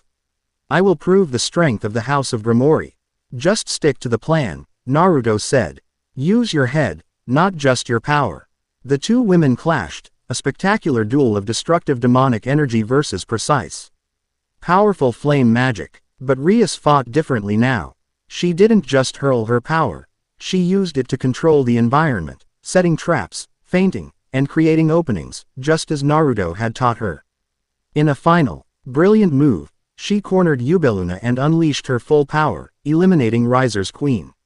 Now, it was just the two of them. Riser Phoenix, the immortal heir, and Naruto Uzumaki, the reincarnated pawn. Your little tricks are over, boy. Riser screamed, his body wreathed in fire. You cannot kill me. I am immortal. I will simply burn you over and over until nothing is left. He unleashed a sea of flames. Naruto, instead of retreating, charged directly into it. Boost, boost, boost, boost. The power surged, creating a protective aura of draconic energy that parted the flames around him. He burst through the inferno and appeared right in front of Riser. He didn't punch. He didn't attack. He just stood there, his calm blue eyes meeting Riser's furious golden ones. Your fire is hot, but your will is weak. This calm dismissal of his power was the ultimate insult. Riser snapped. He abandoned all strategy, all form, and simply attacked, a wild beast of flame and fury. Naruto dodged and weaved, enduring the searing heat, his eyes cold and analytical. This power isn't yours, Naruto said, his voice cutting through the roar of the fire. It was given to you by your bloodline. You've never had to struggle, never had to fight from the bottom. You've never known the desperation that forges real strength. That's why you are going to lose. Shut up, Riser roared, gathering all his power for one final, cataclysmic attack. Naruto closed his eyes. It's time, D-Drake, Welsh Dragon, Balance Breaker. Crimson armor, like the scales of a dragon, erupted over Naruto's body. The boosted gear's power exploded, a pillar of energy that shook the entire pocket dimension. But inside the helmet, Naruto's eyes were serene. He didn't move like a berserker. He moved with the fluid grace of a master. Riser unleashed his ultimate attack, a phoenix made of pure hellfire. It swooped down, intending to incinerate Naruto completely. Naruto simply raised a hand. The armor's wings flared, and a wave of pure draconic power met the phoenix head-on, annihilating it. The silence that followed was deafening. Riser stared, his mind unable to process what had just happened. In that moment of shock, Naruto moved. He was a crimson blur, appearing directly in front of the phoenix heir. He didn't strike. He grabbed Riser by the head, the armored gauntlet forcing the blonde to his knees. An immense spiritual pressure, the sheer, unyielding will of a man who had faced down gods and saved a world, washed over Riser. It was a force far more terrifying than any flame. True power isn't being unable to die, Naruto's voice, amplified and distorted by the helmet, echoed in Riser's mind. It's the will to get up every time you are knocked down. It's the strength to protect your comrades. A strength you will never have. He forced a sliver of his own memories, his own experiences, into Riser's mind. Riser saw flashes of a great war, of titanic beasts and world-shattering jutsu. He felt the pain of losing friends, the desperation of fighting for a cause greater than himself, the weight of a world on his shoulders. His own privileged, arrogant existence seemed pathetic, insignificant in comparison. The foundation of his entire identity crumbled into dust. With a single, controlled chop to the back of the neck, Naruto knocked the spiritually broken devil unconscious. The challenger, Riser Phoenix, is unable to continue, the disembodied voice announced, tinged with disbelief. The victory goes to the House of Gremory. The arena was silent. The assembled nobles in the viewing gallery, including Rias's parents and brother, were utterly speechless. They had just witnessed a reincarnated human pawn not only defeat but completely dismantle a pure-blooded heir of the highest rank. Naruto's armor dissolved. He walked over to the exhausted Rias, who was leaning against a wall, and offered her a hand. "Are you okay, President?" She took his hand, her own trembling. She looked up at him. Her blue-green eyes filled with tears, but they were not tears of sadness. They were tears of relief, of gratitude, of something deeper and more profound. He hadn't just won a match for her. He had liberated her. He had fought for her freedom, for her future. The system of noble tradition had been shaken to its core. Rias Gremory was free, and in that moment, looking at the calm, reassuring face of her strongest, most enigmatic servant, she knew, with absolute certainty, that her heart was no longer her own. It belonged to him. Chapter 4 End. Chapter 5. Between the light and the shadow. Victory was a strange and complicated thing. In the week that followed the raiding game, the name of Issei Hyodo was spoken in hushed, speculative tones throughout the underworld. He was the dragon who had humbled the immortal phoenix, the pawn who had dictated the flow of battle like a seasoned king. For Rias and her peerage, it brought a new level of respect, a welcome reprieve from the political machinations of the old houses. But for Naruto, the victory was a hollow echo, overshadowed by a single, chilling memory, the sight of a devil girl crumbling into dust. Her existence unmade by a silent, creeping void. That feeling, That patch of absolute nothingness haunted him. It was a splinter in his mind, a discordant note in the song of reality that only he seemed to hear.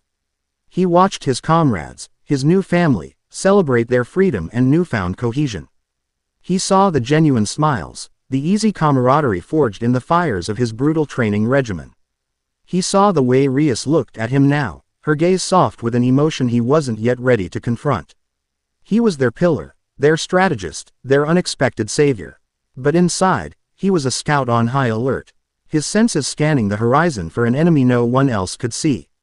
His distraction became most apparent during their training sessions. The team, now hungry for his instruction, pushed themselves to their limits. During one such session, he was sparring with Akeno.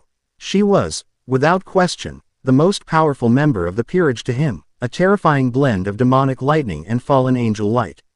Yet, she always held back. "You're telegraphing your moves, Akeno," he said, easily sidestepping a bolt of crackling black-red energy. "Your power is immense, but you're afraid of it. You leash your lightning, but you cripple your holy power entirely." Akeno's usual seductive smile was strained. My, Issei-kun, such a harsh critic. "I'm a realist," he countered, closing the distance between them in a flash. He stopped just short of striking her. "Your fallen angel heritage is a weapon. By refusing to use it, you're fighting with one hand tied behind your back. In a real battle against a serious opponent, that hesitation will get you killed. It will get us killed." His words were blunt, but not cruel. They were the words of a commander assessing a soldier's weakness. Stung by the truth, Akeno's control wavered. With a frustrated cry, she unleashed a torrent of power, a chaotic mix of demonic energy and brilliant, golden holy lightning. The pure, unadulterated power was staggering. Naruto didn't flinch. He met the wave of energy, his boosted gear flaring to life, absorbing and deflecting the onslaught. The training ground was filled with the ozone scent of lightning and the strange, sharp tang of holy power. The barrage ceased. Akeno stood panting, her hands trembling. The smile was completely gone, replaced by a look of profound self-loathing as she stared at the golden energy flickering around her fingertips. She quickly suppressed it, her expression shuddering. Naruto saw it all. He saw not just a powerful devil holding back, but a woman at war with half of her own soul. He saw the same pain, the same fear of being a monster, that had haunted him for the first 13 years of his life. And he knew, with a certainty that settled deep in his bones, that he couldn't face the coming darkness until his team was whole. And Akeno Himehime was broken. That evening, he approached Rias with a request that made her drop the teacup she was holding. "You want to what?" she asked, her voice a squeak of disbelief. "I need to speak with Azazel," Naruto repeated calmly. "The Governor General of the Fallen Angels." "Are you insane?" Rias stood, her hands on her hips. "We were just on the brink of conflict with them. Kokubile was one of his direct subordinates. You think you can just request a friendly chat with the leader of a rival faction?" "Yes," Naruto said, his certainty unwavering. "Kokubile was a warmonger, but Searsex himself said Azazel is a researcher. His primary interest is sacred gears. I am the host of the boosted gear who defeated one of his cadres. He will be curious." More importantly, the fallen angels were involved with Valpyr Galilei and the Holy Sword Project. And this void I felt, it's a threat that transcends our petty faction politics. If anyone in this world has encountered whispers of it, it would be the one who studies forbidden lore and ancient artifacts. We need his knowledge. His logic was, as always, impeccable. He wasn't acting on a whim. He had analyzed the situation and determined the most efficient, albeit riskiest, path to the information he needed. Rias looked at him, at the sheer, audacious confidence in his eyes, and found her arguments melting away. Her trust in him had been absolute since the raiding game. If he believed this was the way, then it was the way. "My brother will never agree," she said, though her tone lacked conviction. "He will," Naruto countered. "Because he's a king, not a fool. He knows I am, as he put it, an anomaly. He'll be just as curious to see what Azazel makes of me as Azazel will be to meet me. He will see the strategic value in opening a new line of communication."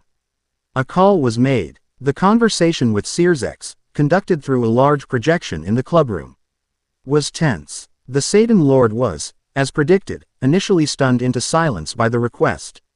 But as Naruto calmly and respectfully laid out his reasoning, Searzex's expression shifted from shock to a deep, thoughtful contemplation. He saw the bold, unconventional brilliance of the move. It was a gambit worthy of a master strategist. Your pawn continues to surprise me, little sister. Searzex said finally, a slow smile spreading across his face. Very well. I find the potential intelligence that could be gathered from such a meeting outweighs the risks. I will broker a parley on neutral ground. But you will go alone, Issei Hyodo. This will be an unofficial meeting. No peerages, no guards. That was always my intention, Naruto said with a nod. The meeting was set for 2 days' time. While they waited, Naruto sought out Akeno. He found her on the school roof at sunset, staring out at the city lights, a solitary figure framed against the deepening twilight. The view was beautiful, isn't it? She said without turning, her voice soft. It is, he agreed, coming to stand beside her at the railing. They stood in a comfortable silence for a long moment. You despise it, don't you? Naruto said quietly. The power from your father. Akeno flinched, her body going rigid. It's the power that got my mother killed, she whispered, her voice laced with a venomous hatred. She was a kind, gentle woman, a human shrine maiden. She fell in love with a fallen angel, Barakiel. And for that, her own kind, her fellow shrine maidens, murdered her in front of me. They said she was tainted, defiled, and I inherited that taint. Her composure finally broke. Tears streamed down her face, washing away the seductive mask and revealing the broken-hearted child beneath. I hate him. I hate my father for leaving us, for giving me this power that only brings pain. I hate this holy lightning. Every time I use it, I feel filthy. Like a monster. Naruto listened, his heart aching with a shared, familiar pain. When she finished, he didn't offer empty words of comfort. He offered the truth, his truth. When I was a child, he began, his voice a low murmur. There was a power sealed inside of me. An ancient, terrible creature of pure hatred and destruction. It wasn't mine, but it was a part of me. The people in my village, they didn't see a boy. They saw the monster. They looked at me with fear and disgust. Their whispers followed me everywhere I went. Akeno's head snapped up, her tear-filled eyes wide with disbelief. She was looking at Issei Hyodo, the school pervert. But she was hearing the voice of someone ancient, someone who had known a suffering that mirrored her own. For a long time, I believed them, Naruto continued, his gaze distant, lost in a memory a world away. I thought I was a monster. I hated the power, hated what it made me. But then I had teachers, friends, a family, who taught me that the power wasn't the problem. It was just a tool. It could be used for destruction, or it could be used to protect the people I cared about. I had to fight it, tame it, and make it my own. I had to accept every part of myself, even the part one was afraid of. To become strong enough to protect my home. He turned to her, his blue eyes clear and filled with a profound understanding. Your power, Akeno, your blood, it isn't a curse. It's just a part of you. Your father's light and your mother's darkness. You are not one or the other. You are both, and that makes you stronger than either of them. Stop hating half of yourself. Accept it, master it, and use it to protect the family you have right here. He reached out, not in a romantic gesture, but with a simple, profound act of acceptance, and gently wiped a tear from her cheek. In that moment, the bond between them solidified into something unbreakable, forged not in flirtation, but in the shared crucible of their past pain. The meeting place was an anomaly. A pocket dimension created by Searzex that was a perfect manifestation of neutrality. A simple, gray room that stretched to an infinite horizon, containing only a plain black table and 2 chairs. Naruto sat in one, waiting. A ripple of dark energy and a flurry of black feathers signaled the arrival of the Governor-General of the Fallen Angels. Azazel appeared in the other chair, looking less Lee K, a faction leader and more like a rock star who had just rolled out of bed. He wore a V-neck shirt, jeans, and had multiple piercings in his ears. His smile was lazy, but his eyes, a deep, intelligent violet, missed absolutely nothing. Well, Azazel said, leaning back and lacing his fingers behind his head. The man of the hour. Issei Hyodo, host of the Boosted Gear, bane of the Phoenix family, and the only person to ever make Kokobeel's wing stump a permanent feature. I've gotta say, kid, you've made a hell of an entrance. You're Azazel, Naruto stated simply. In the flesh, the fallen angel grinned. So, Sears X said you wanted to talk. Said it was important. I'm all ears. It's not every day a lowly reincarnated devil requests a private audience with me.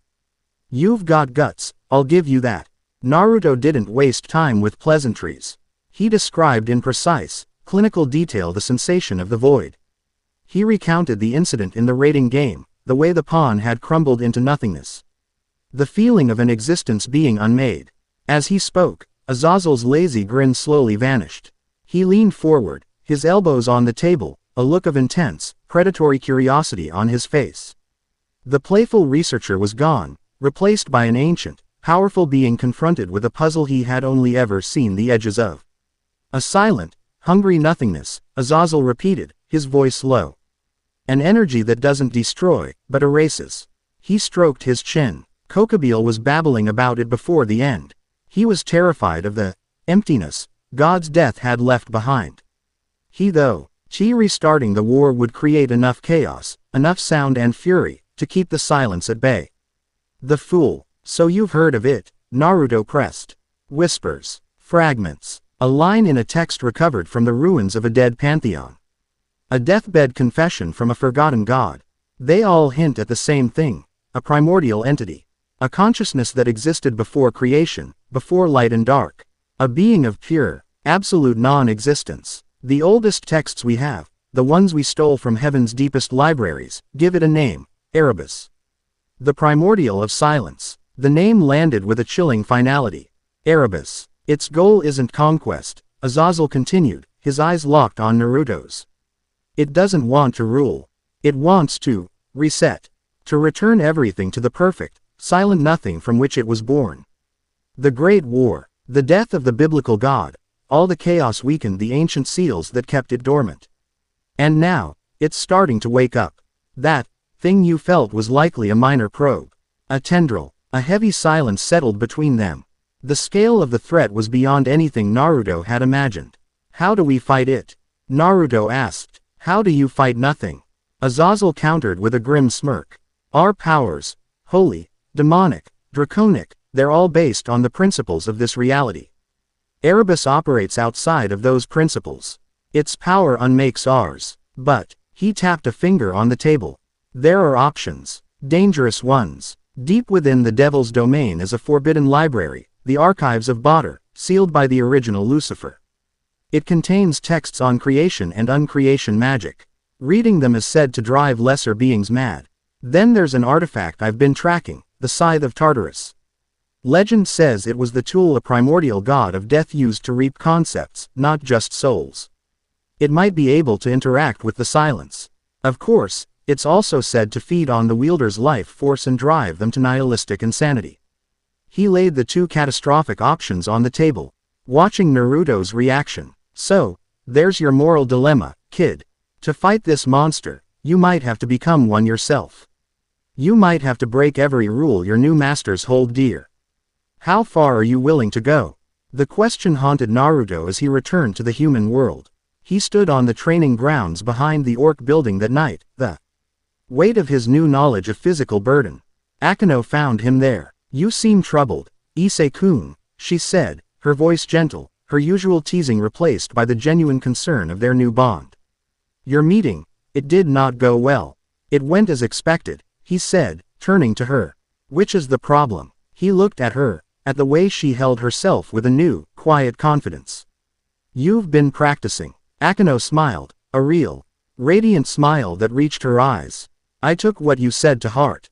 I am the daughter of a shrine maiden and a fallen angel. I will not be ashamed of either. Good, he said, a faint smile touching his own lips.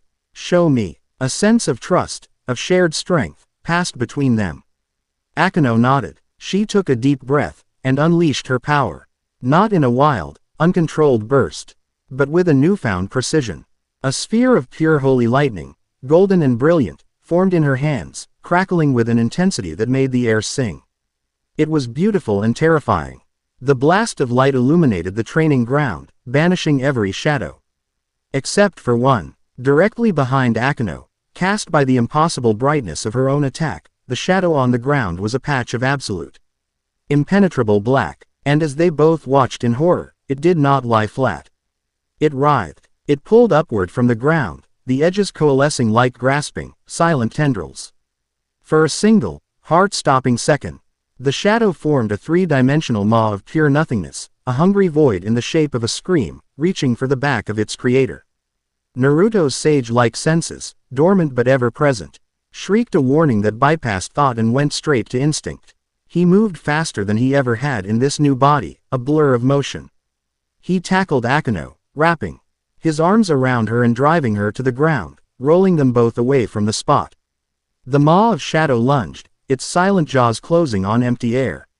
It wavered for a moment, then collapsed back into a perfectly ordinary, two-dimensional shadow on the ground as Akeno's lightning dissipated. They lay on the grass, hearts pounding, chests heaving. Naruto was on top of her, his body shielding hers. He slowly pushed himself up, looking at her face. Her eyes were wide with a terror that mirrored his own. They both had seen it.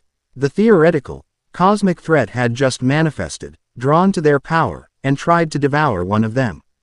Azazel's question echoed in his mind. How far are you willing to go?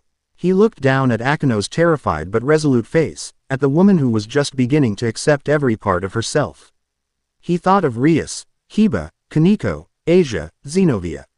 His new, strange, chaotic family. The choice was no longer a dilemma. It was a necessity. He would go as far as it took. He would descend into any darkness and break any rule to protect them from the silent one that was coming. Chapter 5 End. Chapter 6. A Cat's Redemption, A Dragon's Promise. The aftermath of the Enko. Under with Azazel left a permanent chill in the air. The entity known as Erebus was no longer a vague sensation or a theoretical threat, it had a name. And the memory of the shadow that had reached for Akeno was a stark, terrifying reminder that their enemy was not some distant, cosmic horror. It was here, listening from the dark corners of their world, drawn to their light. This new reality sharpened Naruto's focus. He was a man preparing for a war no one else knew was coming, and his gaze now fell upon the quietest, most overlooked member of his new family, Kaneko Tuju. He watched her for days, his heightened senses picking up the subtle cues everyone else missed. He saw the way she would subtly flinch when someone mentioned a stray devil, the almost imperceptible sadness in her eyes as she watched Akeno and Rias laugh together, the way she would curl into herself, making her small frame even smaller, as if trying to disappear.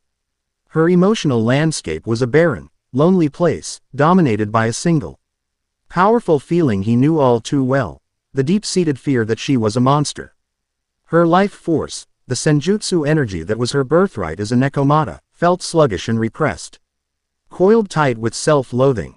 He found her one afternoon, not in the bustling clubroom, but on the roof of the old school building, sitting on the edge with her legs dangling, a bag of chips resting untouched beside her. The wind whipped her white hair across her face as she stared out at the city. She was the picture of isolation. Naruto approached silently, his footsteps making no sound, and sat down a few feet away from her.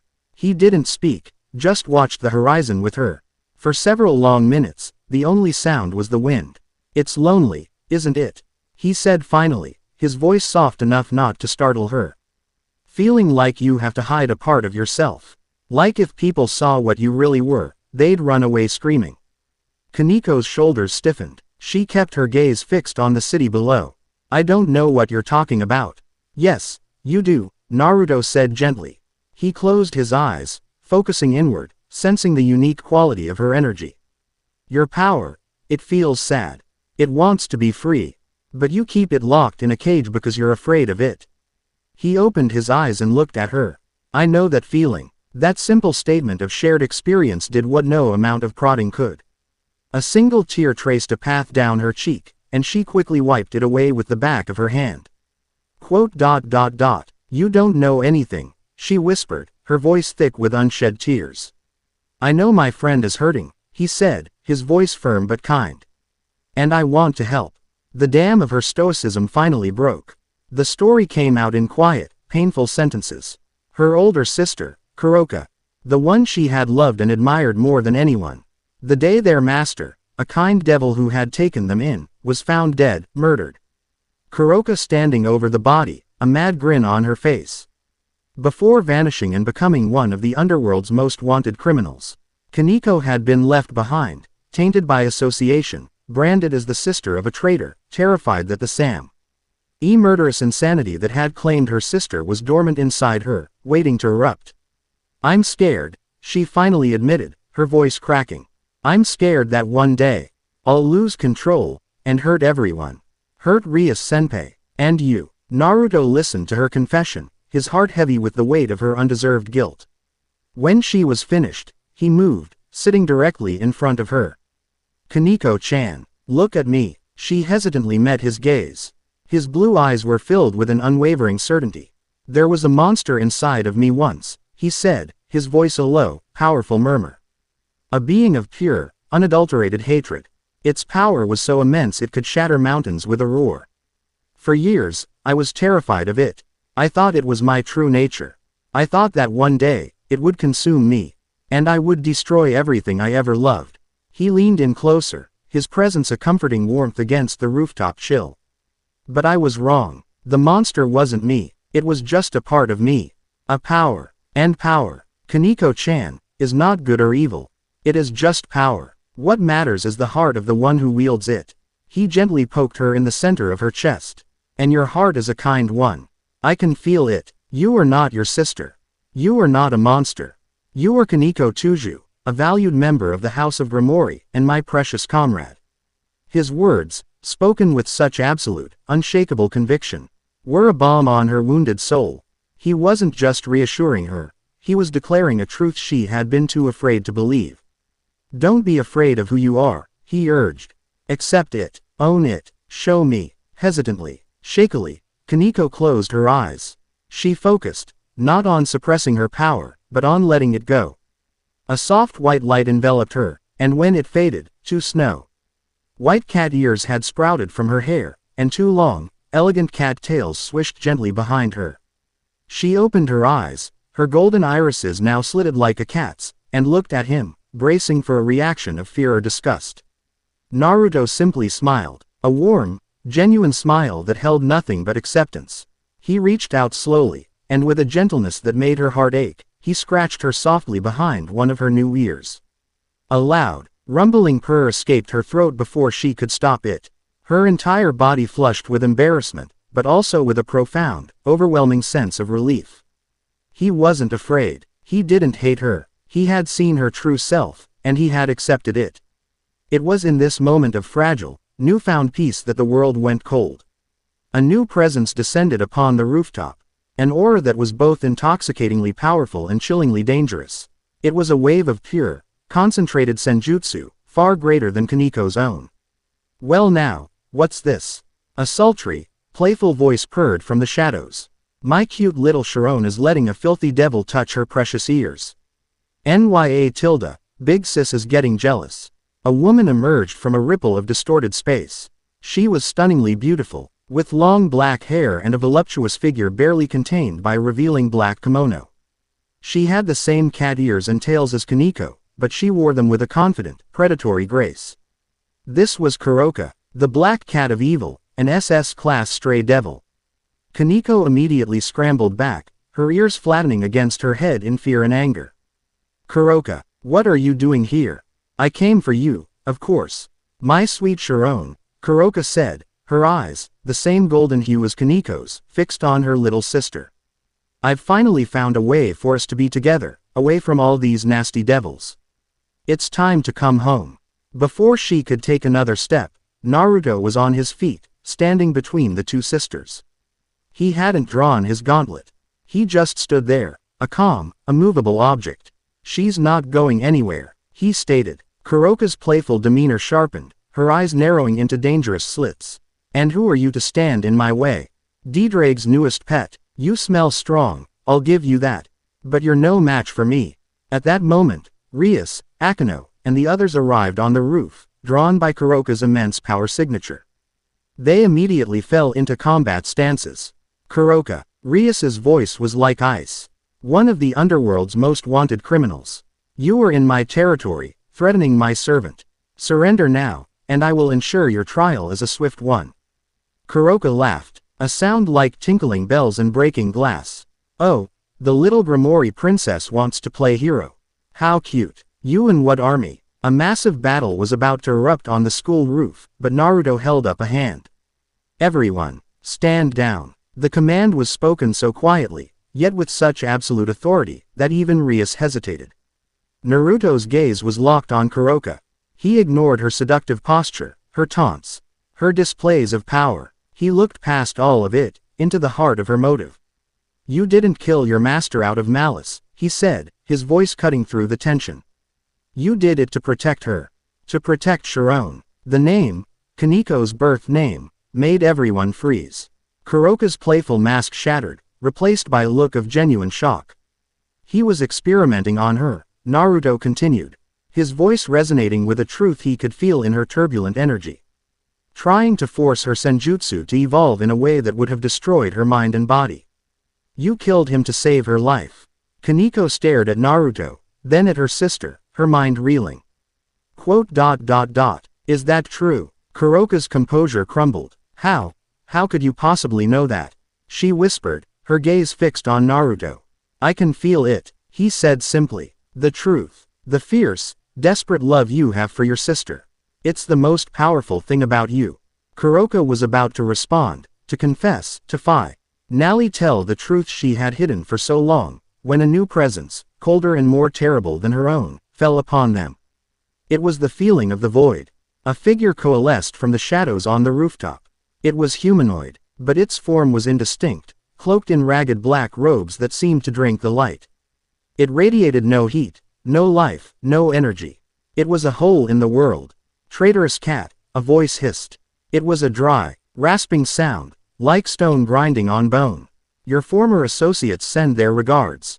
Lord Erebus is displeased with your desertion of the cause. He has sent me to reclaim your soul as a lesson." Kuroka's face went white with a terror that dwarfed any fear she had of the devils. You're one of them. One of the heralds." The herald raised a hand. Rias, Akino, and Kuroka, three of the most powerful beings on that roof, reacted instantly. A blast of destructive Grimoire power, a bolt of holy lightning, and a sphere of condensed senjutsu all shot towards the figure. The herald did not move.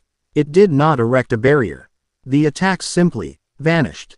A few feet from its body, they were unmade, their energy erased from existence as if they had never been cast. "It's useless," Kuroka said, her voice trembling. "Their power comes from the silence. It unmakes everything." The herald ignored the others, its empty gaze fixed on Kuroka. It lunged, moving with an unnatural, gliding speed. But it was not Naruto who intercepted it. "Get away from my sister." Kaniko, in a burst of pure, protective fury, launched herself at the herald. Her body was wreathed in a brilliant white aura of purified senjutsu. Her ears and tails were out, her eyes blazing. For the first time, she was not afraid of her power, she was embracing it. She slammed into the herald with the force of a freight train. Her physical blow connected. The herald was thrown back, stumbling for the first time. It seemed the unmaking power was less effective against raw, physical force. But the shadowy robes swirled, and the damage regenerated in an instant. The herald swatted her aside, sending her crashing into the rooftop railing. It then turned its attention back to Kuroka. Naruto moved. Boost, boost, boost. He appeared in front of Kuroka, his crimson gauntlet catching the herald's shadowy claw. He felt a horrific draining sensation as the herald's power tried to unmake his draconic energy. It was like plunging his hand into absolute zero. It's not enough to just block it. He realized. I have to overwhelm it. D-Drake, he yelled internally. Don't boost it. Just give me the raw, undiluted power. Pure dragon. As you wish, partner. Let this shadow feel the fire of existence. A torrent of pure, unrefined draconic energy, the very essence of domination and reality, flooded Naruto's arm. It wasn't an attack, it was a conceptual statement. The crimson aura around his gauntlet became a roaring flame, and he pushed back. The herald's unmaking power sizzled and recoiled, unable to erase an energy that was so fundamentally real. Kaniko, Kuroka, now, he yelled. Kaniko, seeing her sister in danger, was back on her feet, her fists glowing. Kuroka, seeing Naruto's innovative tactic, snapped out of her fear. She began weaving complex spells, not attacking the herald directly, but targeting the space around it, her spatial magic warping reality in an attempt to sever its connection to the void. It was a desperate, chaotic, three-pronged assault. Naruto held the herald in place with a constant stream of overwhelming draconic force. Kaneko hammered its physical form with devastating senjutsu-enhanced blows, and Kuroka destabilized the very ground it stood on. The herald, caught between three different forms of attack it could not properly counter, let out a silent, furious scream. Enough! Naruto roared. He poured every ounce of power he could muster into one final, boosted punch. The draconic flames on his fist condensed into a point of blinding crimson light. He slammed it into the center of the herald's chest. For a moment, the two forces struggled, the dragon's reality versus the void's nothingness. Then, with a sound like tearing reality, Naruto's power won. The herald's form was shattered, its shadowy body dissolving into motes of black dust. But as it faded, its chilling voice echoed in all of their minds. Erebus sees all, the dragon sage. The rooftop was silent again. The only sounds their ragged breaths. Kuroka stared at the spot where the herald had been, then at Naruto, whose arm was smoking, the gauntlet dematerializing. She then looked at her sister, who was standing tall, her power flowing freely, her eyes filled not with fear, but with a fierce, protective love. The proud, SS-class criminal walked over to Naruto and did something no one expected. She bowed her head, a gesture of profound respect and submission. I was running from them. From that, she said, her voice stripped of all its previous arrogance. But you're right, there's nowhere to run. You said you could offer me protection. A new path. She lifted her head, her golden eyes locking onto his. My power, my senjutsu, my knowledge of my former master's research into the void. It is all yours to command. A genuine, pleading vulnerability entered her voice. Protect my sister, Dragon-san. Please, and I will be your most loyal cat. Naruto walked from the desperate Kuroka to the hopeful Kaneko. He had broken underworld law by harboring a stray, and now he was about to recruit one of its most wanted. But it was the right thing to do. It was the only way to prepare for the war that was coming. He gave a single, firm nod. I promise. Chapter 6 End. Chapter 7. The silence at the summit. The news that Rias Gramori was harboring Kuroka, an SS-class stray, sent a shockwave of scandal and outrage through the upper echelons of the underworld. An emergency council of the great devil houses was convened, and Rias was summoned to answer for what was seen as an act of treason. The atmosphere in the Grand Council chamber was frigid, the ancient lords and ladies of the 72 pillars looking down from their tiered seats with expressions of cold fury. Rias stood before them, her back straight, but the immense political pressure was a palpable force, threatening to crush her. Her father looked on with a grim, worried expression, while her brother, Searsex Lucifer, presided over the proceedings with a detached, regal calm. To knowingly shelter one of the underworld's most wanted criminals, Lord Agaras declared, his voice booming with indignation. As an insult to our laws and a danger to us all. The girl must be stripped of her rank and her peerage disbanded. Murmurs of agreement echoed through the chamber. Rias was about to speak, to defend her actions. But a calm voice cut through the noise. Then you would be executing your most valuable intelligence asset in the face of an unprecedented existential threat. All heads turned. Naruto Uzumaki stepped forward from behind Rias, his expression unreadable, his presence unnervingly serene in the face of their collective wrath. He wore a simple black suit, but he moved with the authority of a king. And who is this? A haughty voice demanded. The reincarnated pet who is the cause of all this. Searsex raised a hand for silence. Let him speak. Naruto met the gaze of the assembled lords without an ounce of fear. Kuroka's knowledge, which she has freely given, pertains to the group she was once forced to serve. A cult of fanatics, comprised of devils and other beings, who were researching a power they called the silence, or the void. They worship a primordial entity, a being that predates our reality, whose sole purpose is to return all of existence to the nothingness from which it came. They call it Erebus. He let the name hang in the air, a drop of poison in a silent room.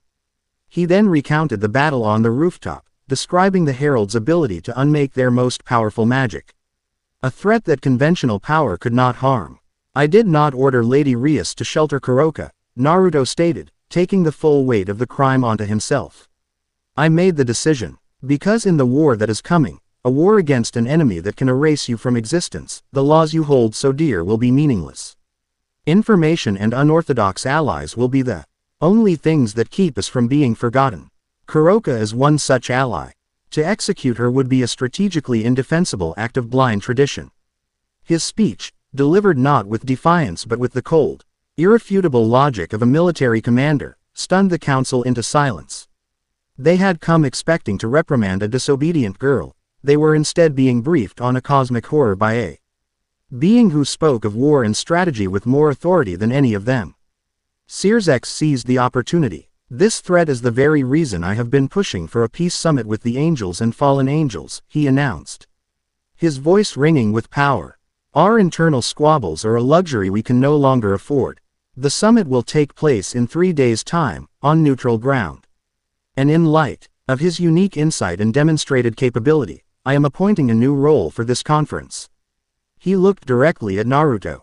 I would ask that you attend not as a pawn of Grimoire, but as a special advisor on this emerging threat. A title is in order, I believe. The enemy themselves have given you one, have they not? The Dragon Sage. The pronouncement was a political masterstroke. It legitimized Naruto's actions, elevated his status from a mere servant to a key political figure, and formally recognized the new, terrifying reality they all now faced.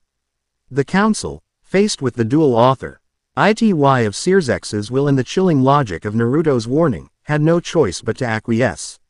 Rias was cleared, and Naruto was now a player in the great game. The 3 days were a whirlwind of preparations. Kuroka, now a provisional member of the Orc, briefed them extensively on the fanatics she had served. They were a nihilistic cult, calling themselves the Children of Silence, who believed that existence was a flaw. A painful scream in the perfect void of non-being. Their heralds, like the one they had fought, were empowered by Erebus itself, their bodies turned into conduits for the unmaking. The ORC was no longer just a peerage. They were an elite unit, Naruto's unit, preparing to act as security and support for their commander at a conference that could decide the fate of the world. The Peace Summit was held in a grand, magically constructed ballroom within the Kuo Academy pocket dimension. The atmosphere was thick with centuries of mistrust. On one side sat the devils, R.E. presented by the 4 great Satans, the diplomatic Sears, the boisterous Seraphal Leviathan, the scholarly Ajuka Beelzebub, and the militaristic Falbium Asmodeus.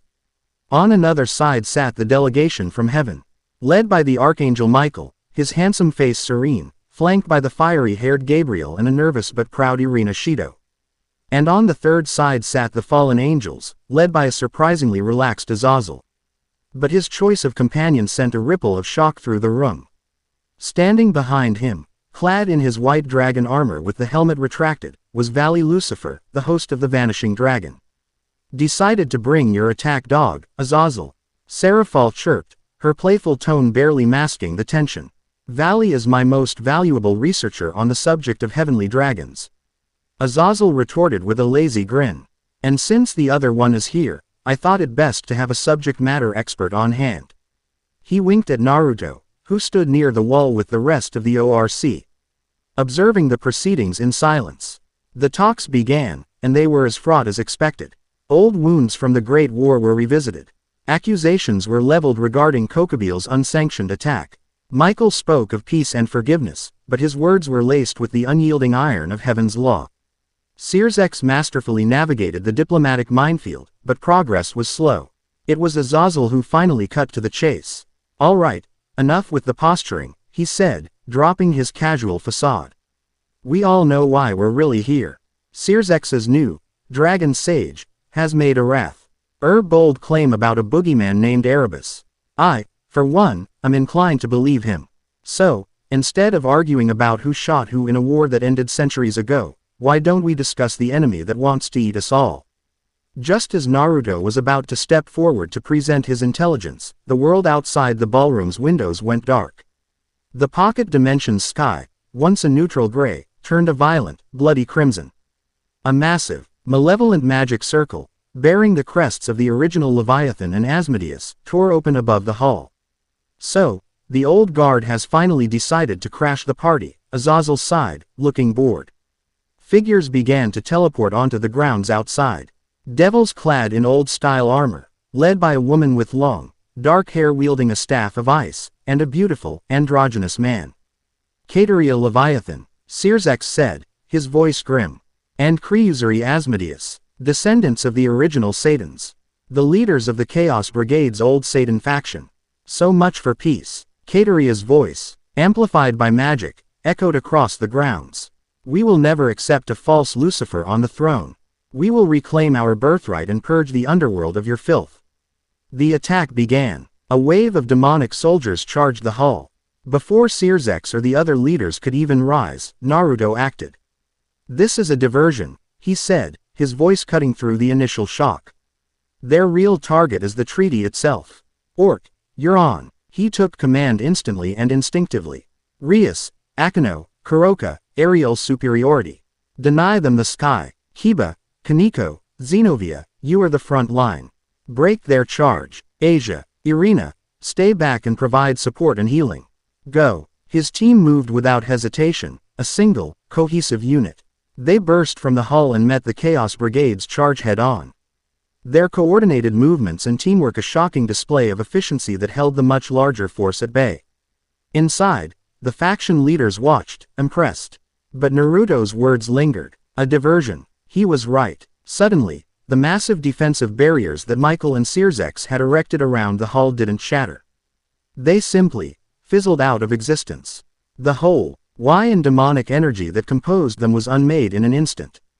And then they appeared, moving through the battlefield like wraiths, ignoring the Chaos Brigade and the Orc entirely. The Heralds of Silence. Their void magic was a terrifying sight, not exploding but simply erasing patches of the battlefield, soldiers from both sides vanishing without a scream. The Chaos Brigade's attack faltered, their own soldiers turning to them in confusion and terror as this new, unknown faction turned the battle into a slaughter. And then the main herald appeared. It teleported directly into the center of the grand ballroom, a silent, menacing presence. It was a knight, taller than a man, clad in armor of interlocking, solidified shadow that seemed to writhe and shift. In its hands, it held a greatsword that was not made of metal, but of pure void, a weapon that was a tear in the fabric of reality. The Shade Herald. It ignored the assembled leaders and began to walk slowly towards the ceremonial table where the unsigned peace treaty lay. Insolence. Azazel was the first to act. He launched himself forward, his artificial sacred gear, the downfall dragon spear, blazing with power. Valley, from behind him, shouted, divide. Targeting the herald's energy. The herald did not even turn. Valley's division power hit it and dissipated, finding no energy to divide, only a bottomless well of nothing. Azazel's spear thrust was met with a casual backhand from the herald's gauntlet. The spear's holy demonic energy was extinguished on contact, and Azazel was sent flying back. Michael stepped forward, his 12 golden wings unfurling, bathing the room in a light so pure it was painful to behold. He unleashed a spear of concentrated holy power, the same power that had once defeated the original Lucifer. The Shade Herald raised its void sword and simply cut the spear in half, the holy light being swallowed by the blade's impossible edge. Finally, Sirzex moved, his expression deadly serious. He unleashed his signature power of destruction, a sphere of annihilating demonic energy that could erase matter from existence. The sphere hit the herald dead on. For a moment, the herald's form was consumed, obliterated. But then, from the surrounding shadows in the room, its form simply reformed, perfectly unharmed. It had not been destroyed, merely dispersed, for it was made of the same nothingness that was all around them. The three most powerful leaders in the world stood in stunned disbelief. Their ultimate powers, the very pillars of their factions, were useless. The herald reached the table. It raised its sword to destroy the treaty, to shatter the last hope for unity. Get away from there. Naruto's voice was quiet, but it resonated with a power that made the herald pause. He stood before it, his simple suit now seeming like a mockery in the face of such cosmic power. You are the anomaly, the herald's voice echoed in their minds, a chilling, soundless telepathy. The dragon sage. Your existence is a flaw in the great silence. You must be erased. You can try, Naruto said. He closed his eyes. He reached inward, first, to the roaring, infinite well of draconic power from Drake. Then, to the foreign but familiar demonic energy that was the bedrock of his new life. And finally, deeper, to the memory of his soul, to the quiet, life-giving pool of natural energy. To his chakra, and the sage arts it enabled. He didn't just summon them. He braided them together. A violent, visible transformation racked his body. A tempest of crimson draconic energy erupted around him, forming a tangible aura. Intricate, black markings, reminiscent of his Kurama whiskers but sharper, more runic, spread across his face and arms. And through it all, a serene, golden-green light pulsed from his very being. An aura of pure life that pushed back the herald's suffocating cold. His eyes snapped open. The right was a brilliant, slitted gold of a toad sage. The left was the burning, reptilian crimson of a heavenly dragon. This was not a sacred gear. This was not a devil's power. This was something new, something other. That power, Azazel breathed, his eyes wide with pure, unadulterated scientific awe. Life, domination, and destruction, all in perfect balance. The dragon sage mode was active. Naruto moved, and the world seemed to slow. He engaged the Shade Herald, and the nature of the battle changed. His fists and feet, wreathed in his unique, tripart energy, slammed against the herald's void armor. And for the first time, the armor didn't unmake the attack. The life-giving sage energy counteracted the void, the draconic energy anchored the attack in physical reality, and the demonic energy provided the destructive payload. Sparks, not of metal, but of shredding reality, flew as they exchanged blows. The herald was a silent, graceful whirlwind of death, its void sword cutting lines through space itself. Naruto was a raging storm of life, his movements a.b. lure of sage-enhanced precognition and dragon-fueled speed. He was the only thing in existence that could even touch this creature. He knew he couldn't maintain this form for long. He needed to end it. He leapt back, his hands coming together. He began to gather energy, pulling from all three sources. A swirling sphere of utter chaos formed in his palm, a vortex of crimson, a core of black, all contained within a shimmering shell of gold. A tri-element draconic spiraling sphere. The herald seemed to sense the danger and charged, its void sword held high for a final, erasing blow. Naruto met the charge. This is reality, he roared, thrusting the sphere forward. The sphere of life, power, and destruction met the sword of absolute nothingness. For a heart-stopping moment, the two forces battled for supremacy. Then, with a cataclysmic boom that was not sound but a shockwave of pure concept, Naruto's attack overwhelmed the void. The herald's sword shattered, the sphere slammed into its chest, and the resulting explosion didn't just destroy. It filled the void with something, imposing the laws of reality onto the herald with such force that its very nature was destabilized. The Shade Herald was blasted back, its shadowy form flickering violently. It stared at Naruto, its silent voice echoing a single thought: impossible. Then, along with the other heralds on the battlefield, it dissolved into the shadows and vanished. The battle was over. Silence descended upon the ruined ballroom. The Chaos Brigade, their attack a catastrophic failure, had already retreated.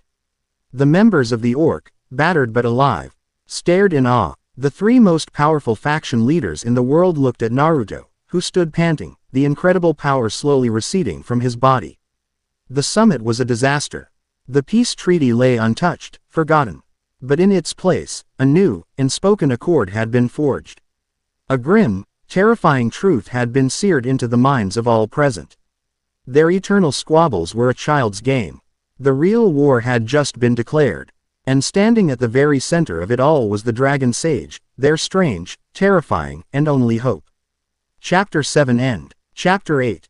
A Rivalry of Ideals. The failed summit left the leaders of the three factions in a state of grim accord. The old world, with its familiar hatreds and political games, was over. The threat of Erebus had rendered their ancient conflicts terrifyingly obsolete. In the frantic, high-level discussions that followed, a single, undeniable truth emerged: their only tangible weapon against the heralds of Sil. Ence was the anomaly known as the Dragon Sage. This fact was not lost on Azazel.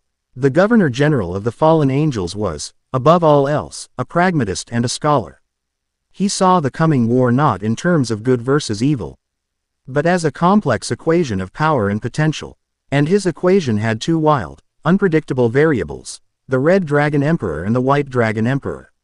Thus, a week after the disastrous summit, another, more clandestine meeting was called. Azazel, acting as a neutral broker with the grudging consent of Sirzex and Michael, arranged for an intelligence-sharing session in a remote pocket dimension of his own creation, a vast, empty desert under a sky of perpetual twilight. The Occult Research Club arrived to find the Valley team already waiting.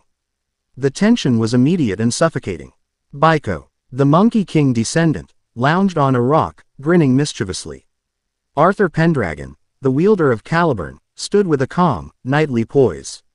The young mage, LeFay Pendragon, looked on with wide, curious eyes, and at their center was Valley Lucifer, his hands in his pockets, his expression one of bored impatience. His silver-white armor was retracted, but his power, a cold, sharp counterpart to Naruto's, saturated the air. "Took you long enough," Valley said, his lavender eyes immediately locking onto Naruto's. The rest of the world seemed to fade away for him. This was the only person in attendance who mattered. "Some of us have responsibilities beyond picking fights," Naruto replied evenly, stepping forward with his own team arrayed behind him. Kuroka and Xenovia, in particular, looked ready for a battle. "All right, kids, let's not get our scales in a twist just yet," Azazel said, strolling between the two groups. "This isn't a pissing contest. This is a war council." He led them to a makeshift camp he had set up. The intelligence exchange was tense but productive. Kuroka shared what little she knew about the Children of Silence and their fanatical devotion to the Void. Naruto gave a detailed, first-hand account of the Shade Herald's abilities and the nature of his own Dragon Sage mode, which fascinated Azazel to no end. Valley remained mostly silent throughout, his gaze never wavering from Naruto. He wasn't listening to the words, he was analyzing the man, weighing his power, his spirit. He could feel the immense, controlled energy radiating from the host of his rival. And it was an intoxicating, infuriating challenge. "So, the consensus is that this Erebus entity is the real deal," Azazel summarized, "and its heralds can only be really ably harmed by the Dragon Sage's unique energy cocktail. Which means, like it or not, we're all on the same side." He clapped his hands together. "To that end, I propose a series of joint training exercises. A way for our teams to develop synergy, to learn to fight alongside one another." It was a transparent, almost laughable excuse. Everyone in attendance knew what this was really about. Valley Phi. Nally pushed himself off the rock he was leaning against.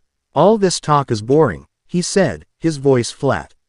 "Synergy. Strategy. It's all meaningless. The only way to truly understand a person's worth, the only way to know the depth of their power, is to face them in battle."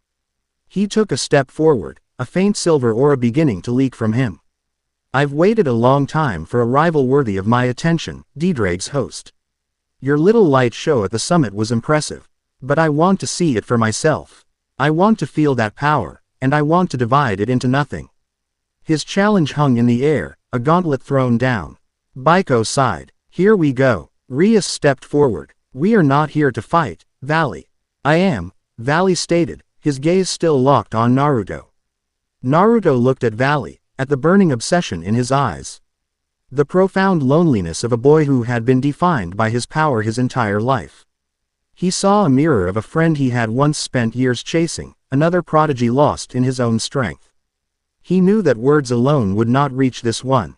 An understanding had to be forged in the crucible of battle.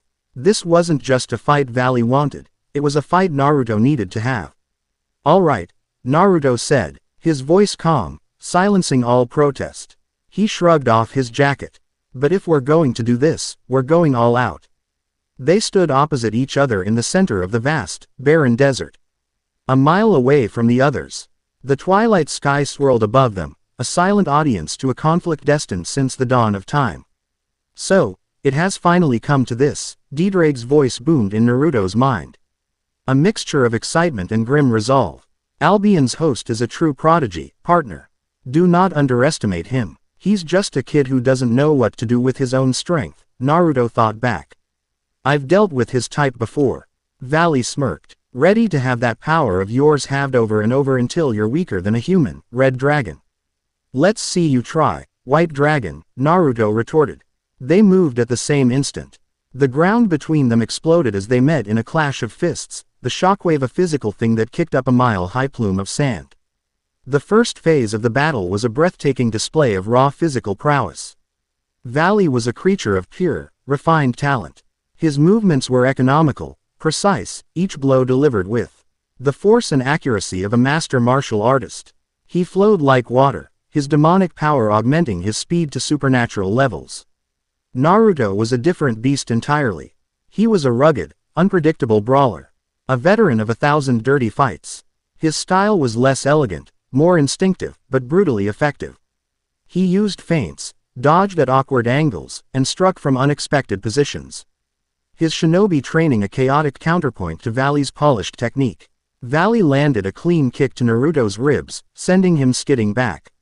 Is that all? Dedrag's host.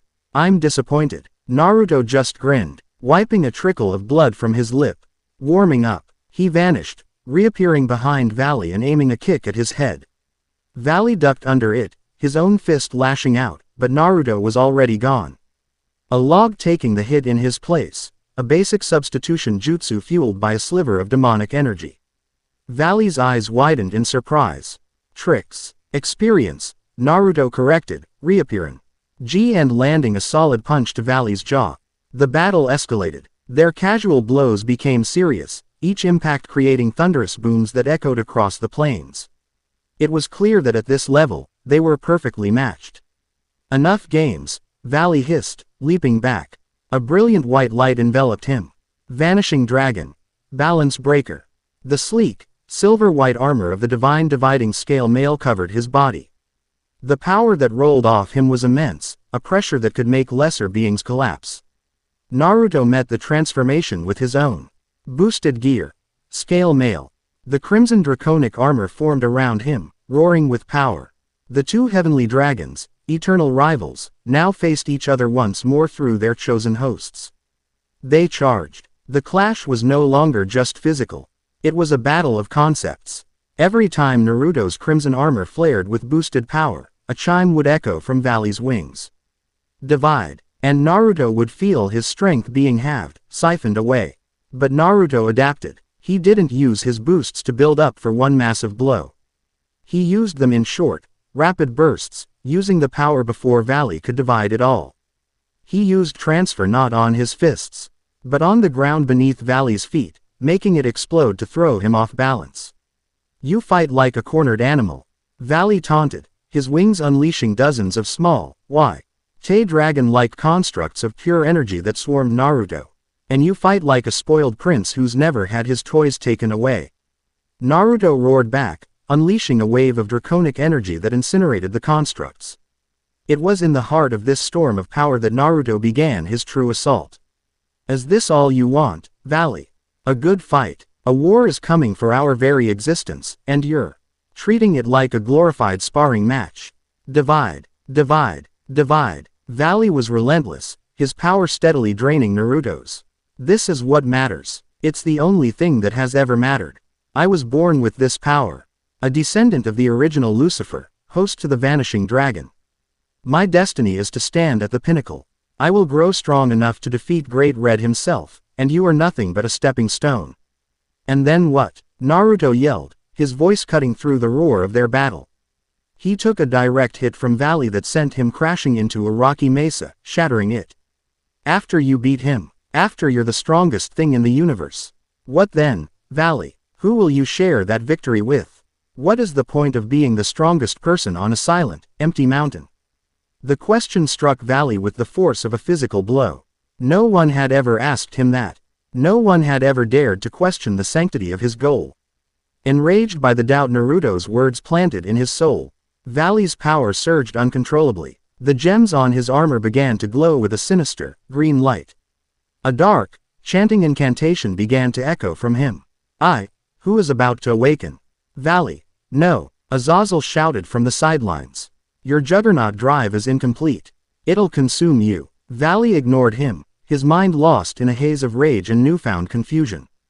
He was losing control. Naruto pulled himself from the rubble, his armor cracked and smoking.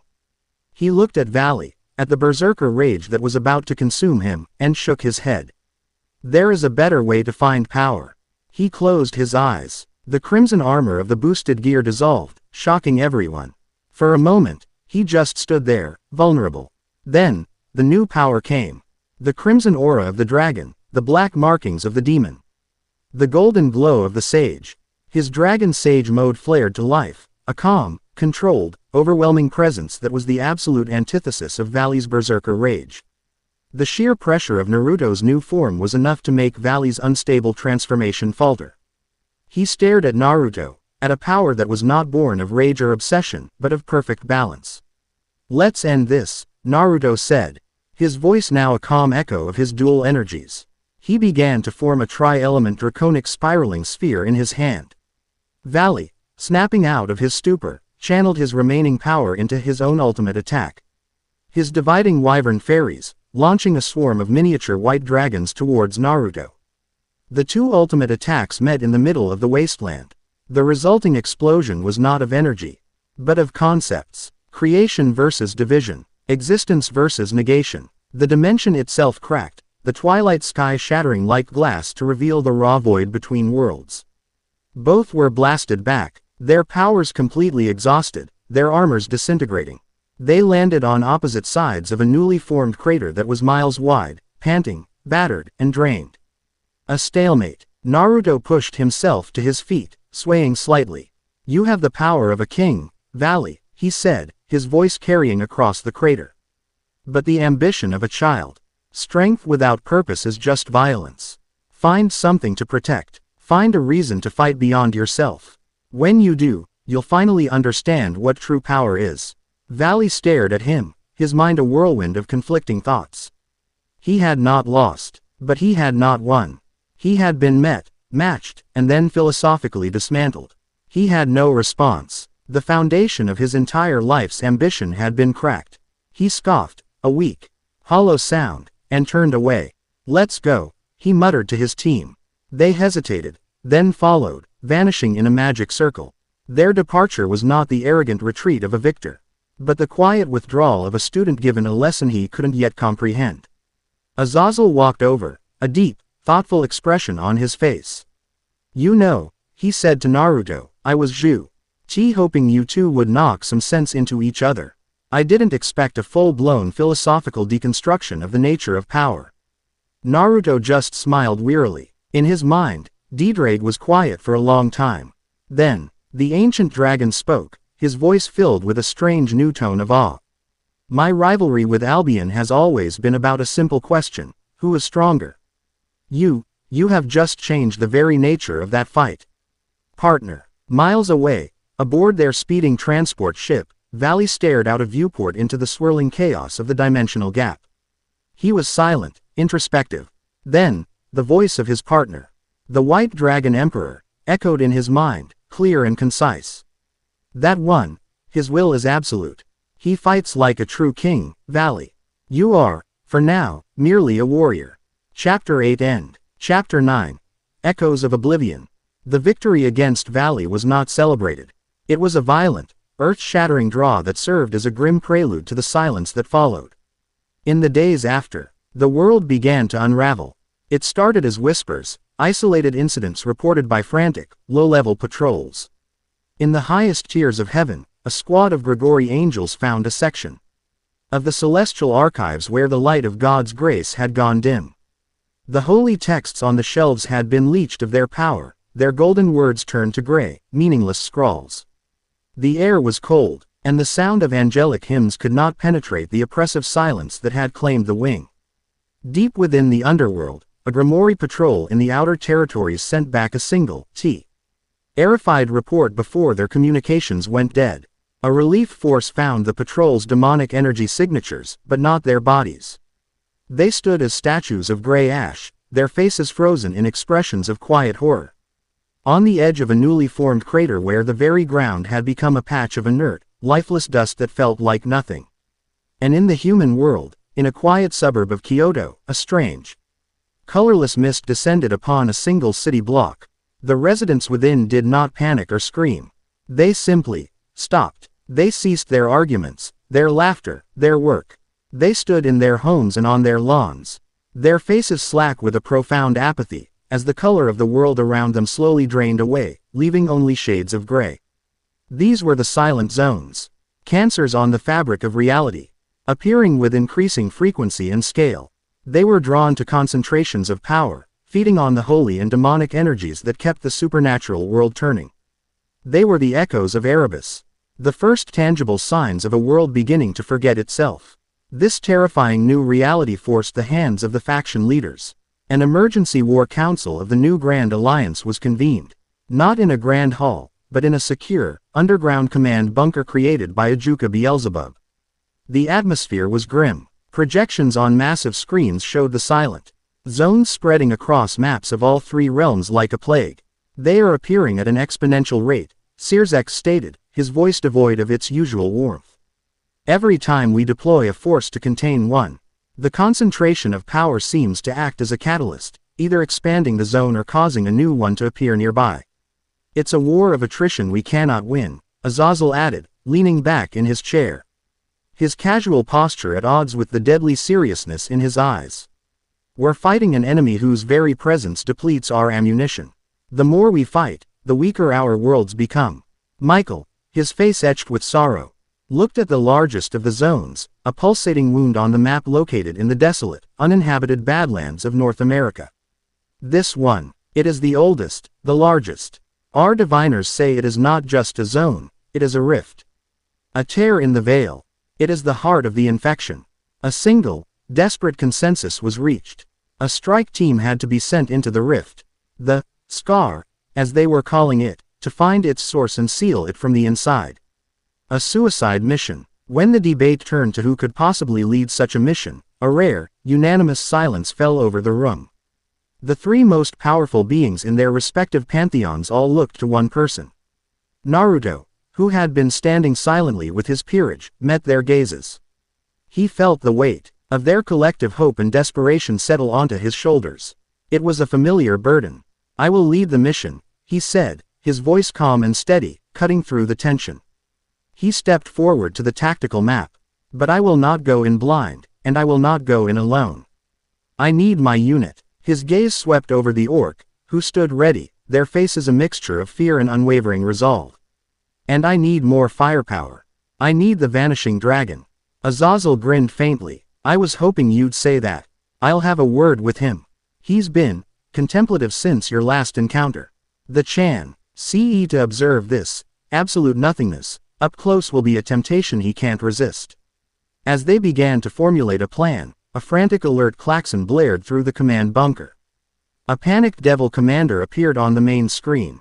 Lord Sirzek, we're under attack. A herald of silence, more powerful than any we've seen, has manifested at the Tartarus energy relay. It's unmaking the pylons. Our defensive lines have been broken. The tactical screen shifted, showing the situation at the massive underground energy facility.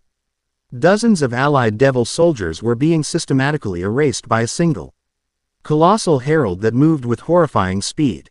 It's drawing them in, Naruto said instantly, his eyes narrowed, analyzing the battle flow. It's a trap. It's letting them think they can contain it while it funnels them into the main generator chamber. We have to send reinforcements. The commander on screen yelled, his voice cracking with desperation. No, Naruto commanded, his voice suddenly dropping to a tone of ice-cold authority that silenced the entire room. He pointed to the structural schematics of the cavern on the screen. Commander, what is the explosive yield of the primary generator if it's destabilized? It would vaporize the entire sector, the commander stammered. Over 20,000 personnel, not to mention the infrastructure. Exactly, Naruto said. He looked at Kiba, who was staring at the screen in horror, recognizing the insignia of the guards from a house allied with the Grimoire. Commander, Naruto's voice was flat, devoid of all emotion. Order all remaining units to retreat to a 5-mile perimeter immediately. Then, instruct your mages to collapse the main support pillars for the generator cavern. Bury it, all of it. But, sir, the commander protested. There are still 20 men from Squad Beta inside. We can't just. You have your orders, Commander. Naruto's voice cracked like a whip. You will sacrifice those 20 men to save 20,000. That is my command. Execute it now. The commander, shocked into submission by the absolute authority in Naruto's voice, simply stammered, "Yes, sir," and the screen went blank. A horrified silence filled the war room. Hiba turned to Naruto, his face pale. There had to be another way. You can't just. There wasn't. Naruto cut him off, his back still to them. He did not turn to face his friend. He couldn't. I just sent 20 of our own to their deaths to stop that herald from turning their home into a crater. Do not ask me if it was the right choice. There were no right choices left. The cold, brutal reality of their war had finally arrived. This was not a game. This was survival, and their new commander was one who was willing to pay the butcher's bill. 2 days later, the joint task force stood before the scar.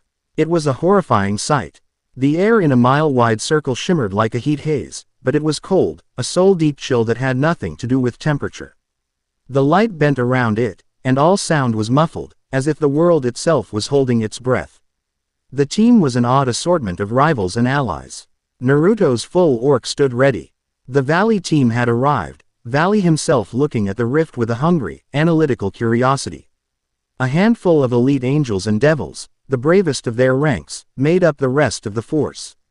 Once we're in, conventional communication will be useless, Naruto briefed them, his voice sharp and clear. Stay close, trust your senses, and whatever you do, do not let it break your will to fight. That is its primary weapon. Let's move out. He led the way, plunging into the shimmering veil. The passage was a nauseating, sensory deprivation nightmare. It was not a teleport, it was a transition. A peeling away of the layers of reality. They emerged into a world of silent, gray ash under a starless black sky. There was no wind, no sound, no smell.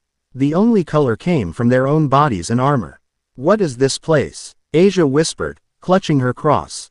An echo, Naruto said, his dragon sage senses on high alert. A pocket reality created from the stolen concepts of the world's Erebus has already consumed.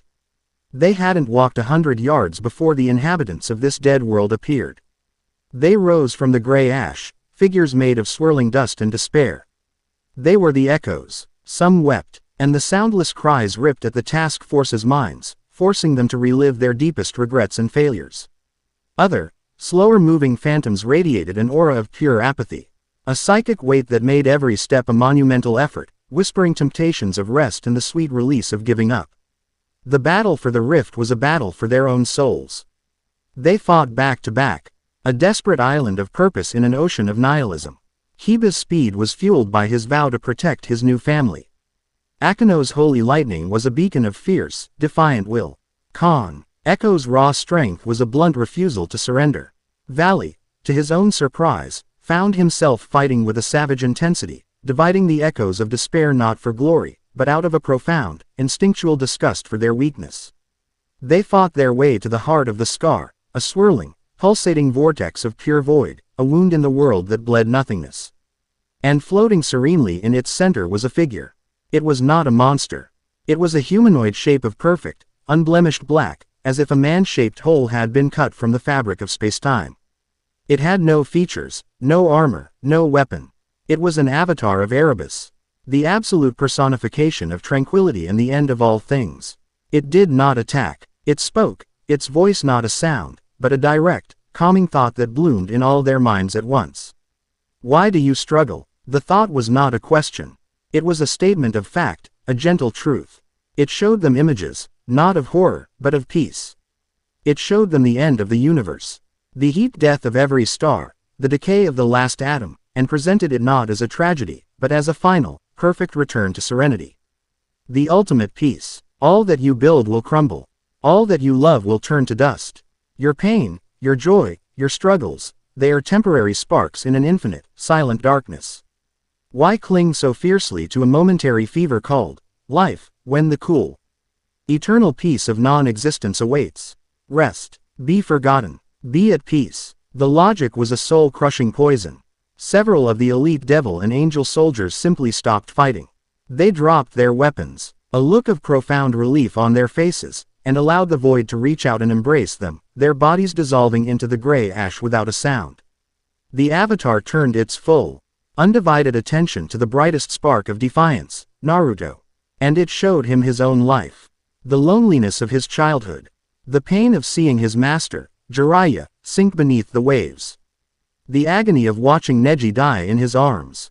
It showed him the endless, bloody cycle of war and hatred that defined his entire existence. You fought for peace, little spark, the avatar whispered in his soul. But peace is the cessation of struggle. You cannot win peace, you can only accept it. Your friends, this new family you have gathered, they too will die. This world will end, and you will be alone again. Why endure it all once more? Haven't you earned your rest? Lay down your burden. Let go. Silence is waiting. The words were a perfect, irrefutable truth. His will, the unbreakable will that had defied gods and saved a world, began to unravel. What was the point? It would all end. Every fight, every victory, just a delay of the inevitable. His dragon sage mode flickered, the light in his eyes dimming. He felt his spirit, his very concept of self, being gently unmade. He was about to let go. And then, he felt a warmth. It started as a faint flicker, a tiny point of crimson light in the overwhelming blackness of the void. It was Rias. Through their bond as king and pawn, a bond forged in battle and trust, she felt his spirit fading. With a desperate, silent scream, she poured all of her willpower, her pride, her fierce, possessive love for him, through that link. No, her will screamed in his soul. You are mine, you do not get to give up. Her will became an anchor, and the others, sensing his distress, latched onto it. Akeno sent her own fierce, defiant energy, a loyalty born of shared pain and acceptance. Kiba sent a sharp, unwavering point of camaraderie. Kaneko, a solid, stubborn refusal to let her hero fall. Asia, a pure, unconditional prayer of hope. Their collective emotions, their bonds, their meaning, flooded into him, a tidal wave of defiant life against the logic of the void. Their voices, their feelings, were the answer to the Avatar's question. Why struggle? For them, the light in Naruto's eyes reignited, no longer just a fusion of power, but a beacon of shared will. He looked at the serene, featureless face of the Avatar, and for the first time, he understood. The journey is the point, he whispered, his voice hoarse. Not the destination. He rose, his dragon sage mode flaring back to life. Brighter and more powerful than ever before, suffused with the emotions of his friends. He knew he couldn't destroy the Avatar, you couldn't destroy a concept with force. But he was more than just force. He was the son of Minato Namikaze, the student of Jiraiya, the heir to the Sage of Six Paths. He was a master of the sealing arts. He slammed his hands onto the ashen ground. He did not form a Rasengan. He began to weave a seal. A massive, impossibly complex formula of gold, red, and black spread out from his hands, covering the floor of the cavern. It was a jutsu of his own creation. Born of three worlds. A Uzumaki sealing spiral, powered by a dragon's reality anchoring energy, designed to contain a conceptual void. The 8-point dragon seal of Genesis. The seal activated. It did not attack the void. It contained it. It grabbed the edges of the rift and began to fold them in on themselves, forcing the wound in reality to close. The Avatar did not fight back.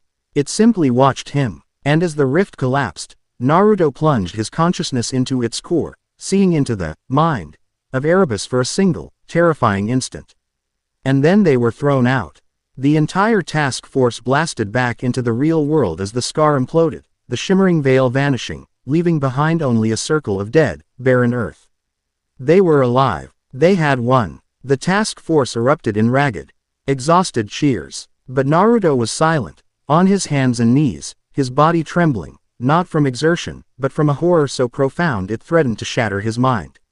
Rias rushed to his side, helping him up. Naruto, are you okay? We did it. He looked at her, and his eyes were filled with a terror she had never seen before, an abyss of cosmic dread that dwarfed any enemy they had ever faced. It wasn't waking up, he said, his voice a strained, broken whisper. It's always been awake. We got it wrong. It's not a monster trying to break into our world. He looked around at the sky, the ground. at the faces of his precious friends. This world, all of existence, we're just a dream it's having. And it's starting to forget us. Chapter 9 End. Chapter 10. The Unbreakable Vow. The silence that followed Naruto's revelation was more profound than any void.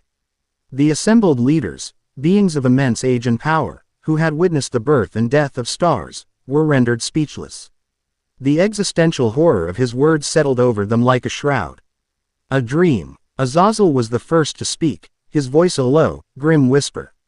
He ran a hand through his hair, his usual flippant demeanor completely gone. It's an old Gnostic theory.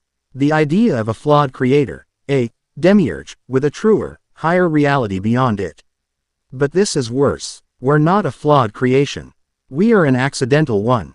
A passing thought in the mind of a sleeping god. Then our struggle is meaningless, Michael said, his serene face for the first time showing a flicker of true despair. If our very existence is a whim, what is the point of fighting for it? The point, Naruto said, his voice raw but firm, pulling himself to his feet, is that it is our whim. He looked around at the faces of his friends. At Rias's horrified expression, at Akino's fear, at Kiba's disbelief. The fact that it might end, that we might be forgotten, doesn't make this moment any less real. The pain is real. The joy is real. He met Rias's gaze. The love is real. That is the meaning, and I will not let it be erased. His words, a simple, powerful declaration of defiance, seemed to push back against the crushing weight of their new reality. It was then that Kuroka, who had been frantically conversing with Azazel in a corner, cross-referencing her knowledge of the Children of Silence with his forbidden lore, let out a sharp gasp. I've found it, she said, her voice trembling. My old master, he was obsessed with finding the linchpins of reality. The conceptual anchors that bind this dream together. He believed that the original seals that hold Erebus dormant weren't just chains, but anchors of belief. And the primary anchor, it's here. In the underworld, Ajuka Beelzebub, the master strategist of the Satans, brought up a holographic map of the devil's domain. Where? The necropolis of the forgotten gods, Azazel answered, his face grim. The oldest part of our realm. A graveyard for the deities of mythologies that died out when their believers vanished. A place where the concepts of gods are laid to rest. It's a massive source of divine and demonic ambient energy, Kuroka explained, her finger tracing a path on the map. But it's also a place of endings. The perfect place to shatter a conceptual seal. And according to the fanatics' timetables, their most powerful herald is already on its way there. They intend to break the anchor and accelerate the forgetting. How long do we have? Sirzex asked, his voice deathly calm. Hours, Azazel said, maybe less. The final battle was upon them. There was no time for planning, no time for debate. There was only time for one last, desperate stand. They gathered at the designated teleportation point. The combined armies of the Grand Alliance. Legions of devils in gleaming armor, phalanxes of angels with wings of brilliant white, and a grim, determined force of fallen angels with their black feathers. They were a sight of terrifying power, yet a palpable fear hung over them. The story of the Shade Herald, of the powerlessness of their leaders, had spread. The truth of their existence, a fragile dream, had sapped their morale. Sirzex and Michael stood before the assembled host, attempting to rally them with speeches of duty, honor, and hope. But their words felt hollow against the creeping dread of oblivion. Then, Naruto stepped forward. He wore his crimson scale mail, but the helmet was retracted. He stood before the silent, fearful army, not as a devil's pawn or a fallen's rival, but as the dragon sage.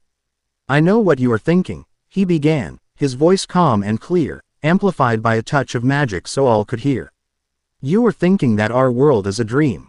That our lives a meaningless flicker in a silent void. And you are wondering, why should I fight? Why should I die for a dream that is already ending? He paused, letting the weight of their own fears settle. And I am here to tell you. You are right to ask, he continued, his words shocking the assembly. But you are asking the wrong question. The question is not if our lives have meaning. The question is, who gets to decide that meaning? Some sleeping, forgotten god. Or us? His voice began to rise, infused with the unyielding power of his own will. I look around, and I do not see a meaningless dream. I see the fierce pride in a devil's heart. I see the unwavering faith in an angel's soul. I see the defiant spirit of a fallen who refused to bow. I see my comrades, my family. He turned and gestured to the orc standing behind him. So what if we're a dream? Our pain is real. Our laughter is real. Our bonds are real. And they have meaning because we give them meaning. We are the authors of our own story. And we will not let its last page be blank. His voice became a roar that resonated in every soldier's soul. We will fight. We will fight for every memory, every friendship, every tear, every smile. We will make our existence a shout so loud that even a sleeping god will be forced to listen. That is our vow, an unbreakable vow to exist. Now, who is with me? For a moment, there was silence. Then, a single devil raised his sword and roared. An angel unfurled her wings and echoed the cry. A fallen let out a savage yell. In seconds, the entire army erupted, their fear burned away by the fire of his words. Replaced by a singular, unified, and defiant purpose. They were no longer three factions. They were one army, with one commander. The necropolis of the forgotten gods was a place of profound and unsettling silence. Colossal tombs and mausoleums of black stone, carved with the faded sigils of dead deities, littered a landscape of gray dust under a perpetually twilight sky. The air was thick with the silent zone effect, a cold that leached the strength and will. At the center of the necropolis stood the anchor, a colossal, crystalline structure that pulsed with a soft, internal light. The conceptual heartbeat of their reality. And standing before it, his hand resting on a crack that was already forming on its surface, was a figure. He looked like a man, dressed in simple, flowing black robes. He had pale skin, silver hair, and an expression of beatific serenity. This was Lethos, the first herald, the first of Erebus's children.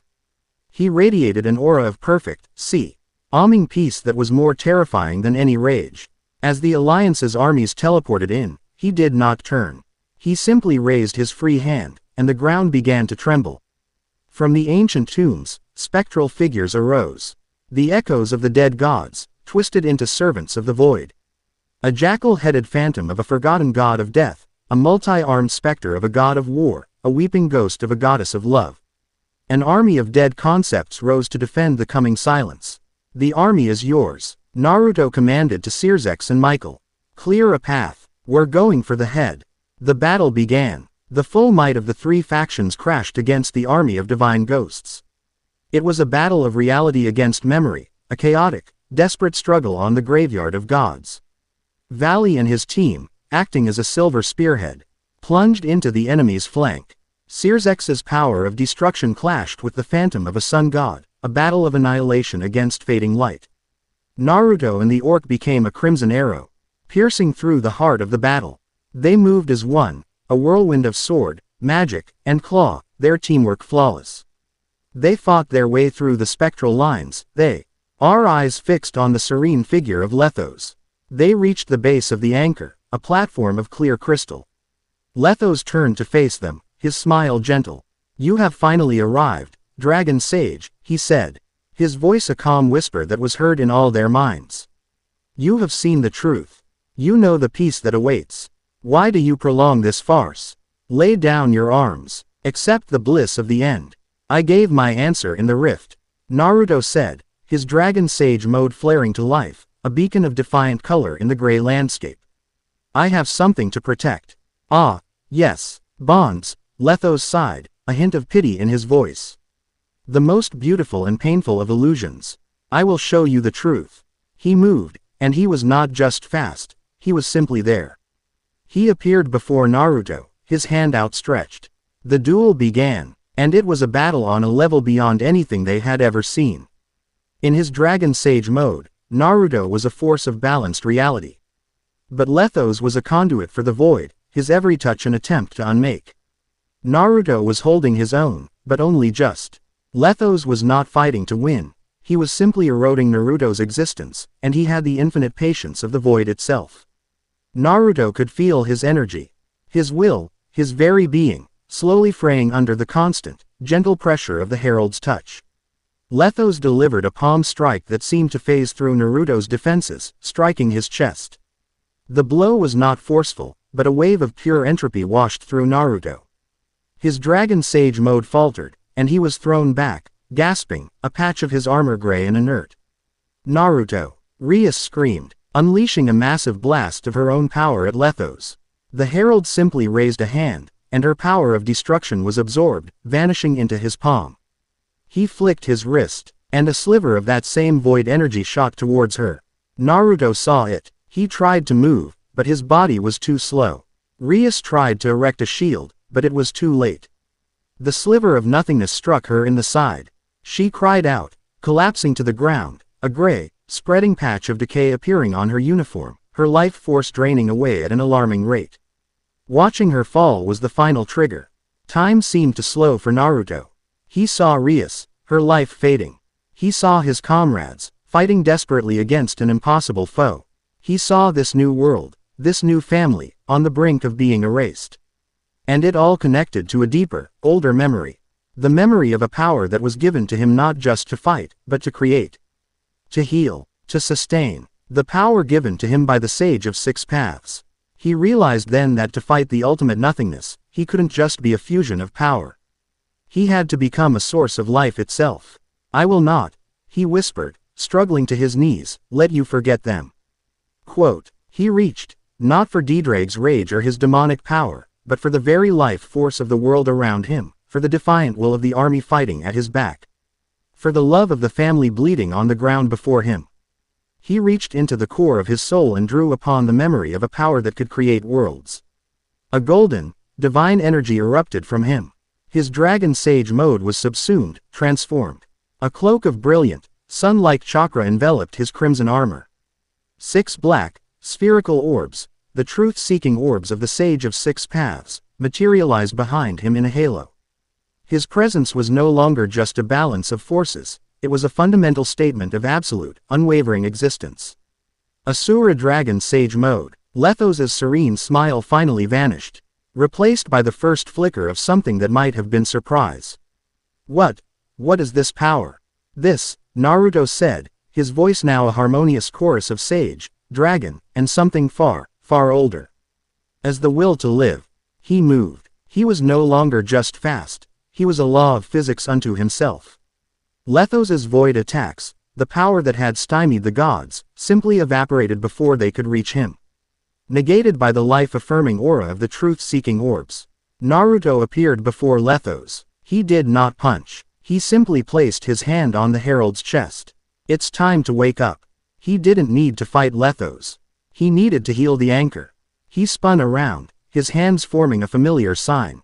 He began to form a recentrican, but it was a thing of impossible beauty. A spiraling vortex of golden life energy. Infused with the crimson reality of the dragon, its blade a microscopic storm of divine creation. A Genesis recentrican. He didn't throw it at Lethos. He threw it at the cracked, pulsating anchor. Lethos, realizing his intent, moved to intercept. But Naruto was already there, his body a blur, holding the herald in place with one hand. You wanted peace, Naruto said softly. Let me show it to you. The Genesis recentrican struck the anchor. It did not explode. It bloomed. A wave of pure, conceptual life, of creation itself, washed out from the crystal. It healed the cracks in the anchor, reinforcing the seal with a power older than the void itself. The wave of life washed over the necropolis, and the echoes of the dead gods did not scream, they smiled, and faded peacefully. Finally allowed to rest, and the wave hit Lethos. A being made of pure void, of nothingness, could not be destroyed by destruction. But he could not exist in the face of pure, absolute creation. He looked at Naruto, a flicker of what might have been gratitude in his eyes, before his body was completely and utterly annihilated by the sheer, overwhelming reality of life itself. The battle was over. The silent zone receded. The armies of the Alliance, battered and bloody, lowered their weapons and stared in silent, reverent awe. Naruto's ultimate form faded, leaving him kneeling, exhausted but whole. He rushed to Rias's side as Asia frantically worked to heal her. The gray patch of decay on her side dissolved under Asia's twilight healing, and color returned to her face. Her eyes fluttered open, finding his. You came back, she whispered, a tear of relief tracing a path down her cheek. He took her hand, his grip firm and reassuring, and a genuine, warm smile. finally broke through his weary expression. I'll always come back for my family. The sun, a crimson star in the underworld sky, began to rise, casting its light on the victorious but exhausted alliance. The immediate threat was gone. The seal was reinforced. They had bought themselves time. Naruto stood, helping Rias to her feet. The rest of the ORC gathered around them, a tight-knit circle of survivors. He looked at Rias, at Akino, Kiba, Kaneko, Asia, Zenobia, and Kuroka. His new, impossible family, forged in the crucible of two worlds. He was not Naruto Uzumaki. He was not Issei Hyodo. He was the Dragon Sage, the protector of a dream. The unbreakable vow he had made was not to a world, or to a god, or to a cause. It was to them, and as he stood with them, their hands and shoulders touching, their presence a warm, defiant reality against the memory of the void, he knew, with every fiber of his being, that it was a dream worth fighting for. Chapter 10 End.